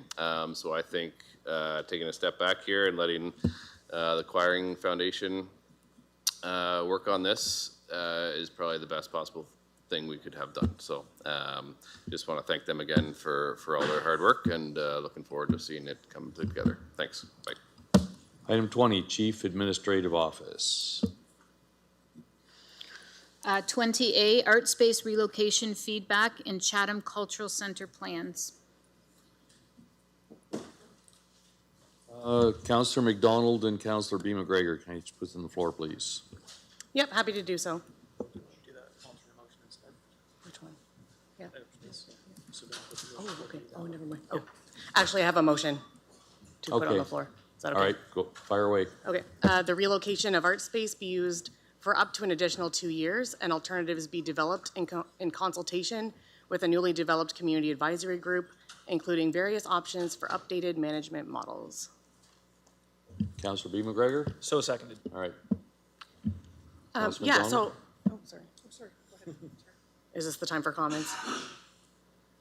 Okay, so, we heard from a lot of artists this evening from across Chatham-Kent, and it's clear that they really value what art space brings to the community. It's oftentimes a third place for these artists, a great place for them to showcase their work, and I think, if we want to continue to support the arts community in the ways that we have and in the ways they're looking for, an advisory group would be a really good idea to capture that feedback, and also to pause for the additional 2 years would give us time to take in that feedback and address them. That's all I have. Councillor P. McGregor? Thank you. Yeah, I agree with Councillor McDonald, and we heard some mixed feelings from the arts community. Some heavily in favor of a move, some that thought there maybe would be some alternatives, and some that had some reservations and wanted to see some other options. And I think thinking about what's happening downtown with 100 King, with Hub, with what the cultural center might look like in the future, I think that pausing and letting the dust settle a little bit and giving that community an opportunity to re-engage with art space, I think is a relevant next step. And I think that if over that 2-year period, they're re-energized and they can build some consensus around what the future should look like and see some alternatives, that will give the next council a better place from which to make a decision. And I think back to some discussions around the Bothwell Arena, and when some time ago we talked about changes in that facility, and local residents of Bothwell stepped up, wrapped their arms around that asset and started to do some different things with it and really breathe some life back into it. And I think we have an opportunity to harness some community energy around this one as well. So I think there was some great work done in this sort of preliminary phase of starting that conversation, getting people re-engaged. I think that there's more opportunity for that to be structured in the future, and hopefully build some consensus around what the next steps are. Okay, Councillor Story, followed by Councillor McGrail and Councillor Scotchy. Thank you, Mr. Chair. Fully support this recommendation, and I'm really happy to see Councillor McGregor and McDonald put that forward. Councillor McDonald and I did attend the public meeting a while back, and it was a full house, and I really want to thank everyone. I know folks are not present in person right now, but I wanted to thank everyone who came tonight and to that meeting, because it was actually, and I want to thank Audrey, because this was honestly one of the best public meetings I've been to this term, bar none, and I've attended a lot of them. There was a lot of lively debate and discussion, and there were some very passionate folks in the room with very strong feelings about art space, and I really appreciated how Audrey managed that meeting and welcomed that discussion and let folks be heard. So I want to thank Audrey specifically for how well she managed that meeting. And I do appreciate that there were some concerns about those recommendations, and I think I like Councillor McGregor's example of the Bothwell Arena, because I do think now is the opportunity for the folks to be re-engaged. I know with COVID, it really was tricky for a lot of our venues, especially places like Art Space, to really get back on their feet. Folks got out of the habit of going to these types of places, and it was hard to re-engage. And I think there was some resource redirection that might have helped, was tricky for Art Space to manage and the staff, because we had limited resource to dedicate to them. So I really do appreciate this opportunity to take another look. Mayor Kaniff, you have spoken often about the importance of the downtown and revitalization, and Art Space was there in the beginning. Not in the beginning, but when it was lean times in downtown Chatham, and now that we're back, I'd like to think on the upswing, Art Space can be a key part of that. So thank you very much for the opportunity, and thanks to everyone who shared their feedback with us. Mr. Taylor, you wanted some clarification on the motion. Yeah, thank you, Mr. Mayor. So in the report that was produced tonight, there were 3 recommendations. As I'm reading this one, it's actually supposed to replace number 2. And so I want to make sure that that's the case. So number 1 is to continue. So council had previously directed administration to take a look at what was going to happen with the Chatham Cultural Center once the museum had been removed from that and become part of the hub. Then the second one, part of the recommendation here was about administration really recommended looking at maybe a request for expression of interest for a suitable third-party operator. It appears that what the councillors are proposing tonight really replaces this number 2. And then number 3 is just business cases for any kind of operational and budgetary aspects be brought to the next budget. So I just wanted to make sure that it's clear that we're replacing number 2 with this motion, and otherwise those other 2 are also being voted on. That first one in particular, the $100,000 in order to do a conceptual analysis of what's necessary at the cultural center, I think is a really particularly important one because that's something that was already directed by council several months ago. Councillor McDonald? Yep, that's correct. I think replacing number 2 with what we have is Okay, right. Councillor Bean McGregor? Okay. Okay. Still have speakers here. I've still got a few. I got Councillor McGrail, Councillor Scotchy, Councillor Harrigan. Thank you, through you, Mayor Caniff. So I just understand pause is status quo for the next 2 years is what you're asking for. Okay, so I have one more question, and I need someone to help me, remind me, my memory. But one of the issues why it kind of came up here too was the current space, right? And there was some issues with the current space and moving forward to stay at that current space. So we're okay with that then? Because there was I think there was structural issues or something like that going on, and the space itself and everything like that.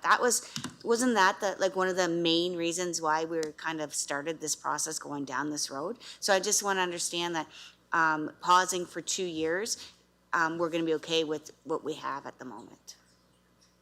Thank you, Mr. Mayor. Dave Taylor, Deputy CAO. So that is partially what's intended by number 3, actually, Councillor, which is, if we're going to stay as is, and that certainly is what we heard from the community. They said, we want to take a look at like a different way of delivering this. What we heard was go back to a model that might have actually involved artist-led, but certainly open to the approach that the councillors have put forward tonight, which is really, keep the status quo and then look at different management models and review that with interested members of the community. But I think a component of that is we have to address anything that's in the current space right now. And so that will be what would be brought forward for one-time ask to cover additional operational expenses or any sort of rental costs. So I think administration is comfortable with this, but just want to make sure council is clear there will be some costs associated with that. Okay, that's what I'm looking for. Thank you. Councillor Scotchy? Thank you. Actually, Dave kind of jumped in a little bit about my question, but so when the report came initially, it was postponed. So the transfer never actually occurred, correct? So I'm just looking for I understand where this is, but like you just said one-time funding, but from a funding source, are we now funding number 2 through reserves, or is these number 2s going to be, because I don't see a funding source in that motion, so I'm just curious if that's going to be general tax-based funding in the budget, or is there going to, unless I'm not understanding it completely.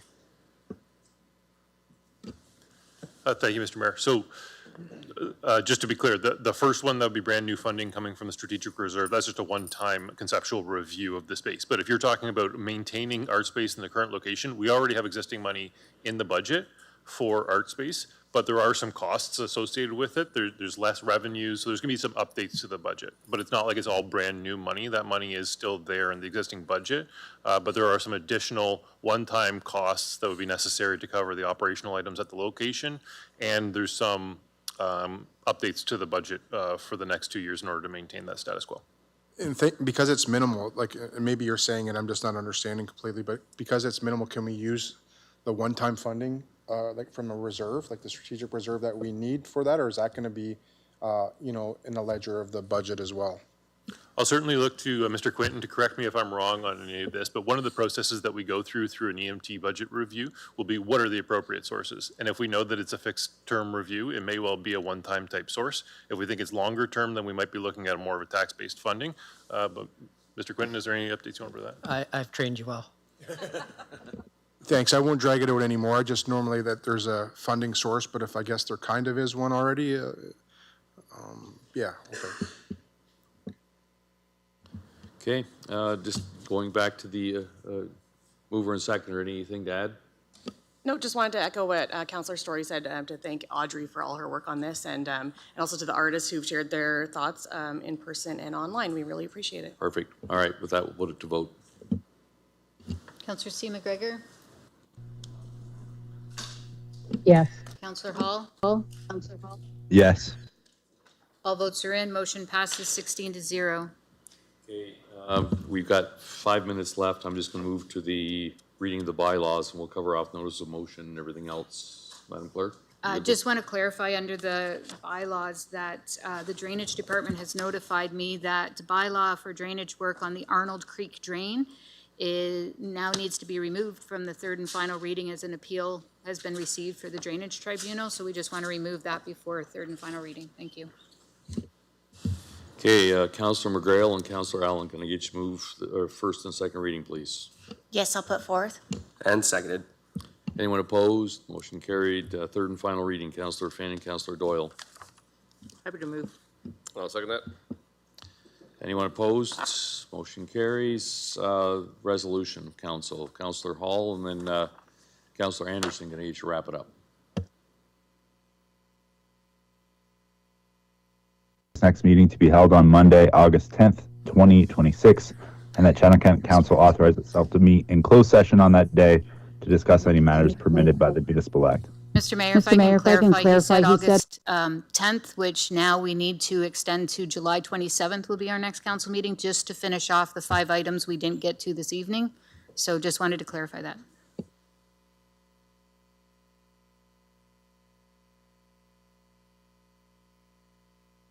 Yep. All right, anyone opposed to wrapping it up? We found 3 minutes in the night. Use it wisely. Thanks, everyone.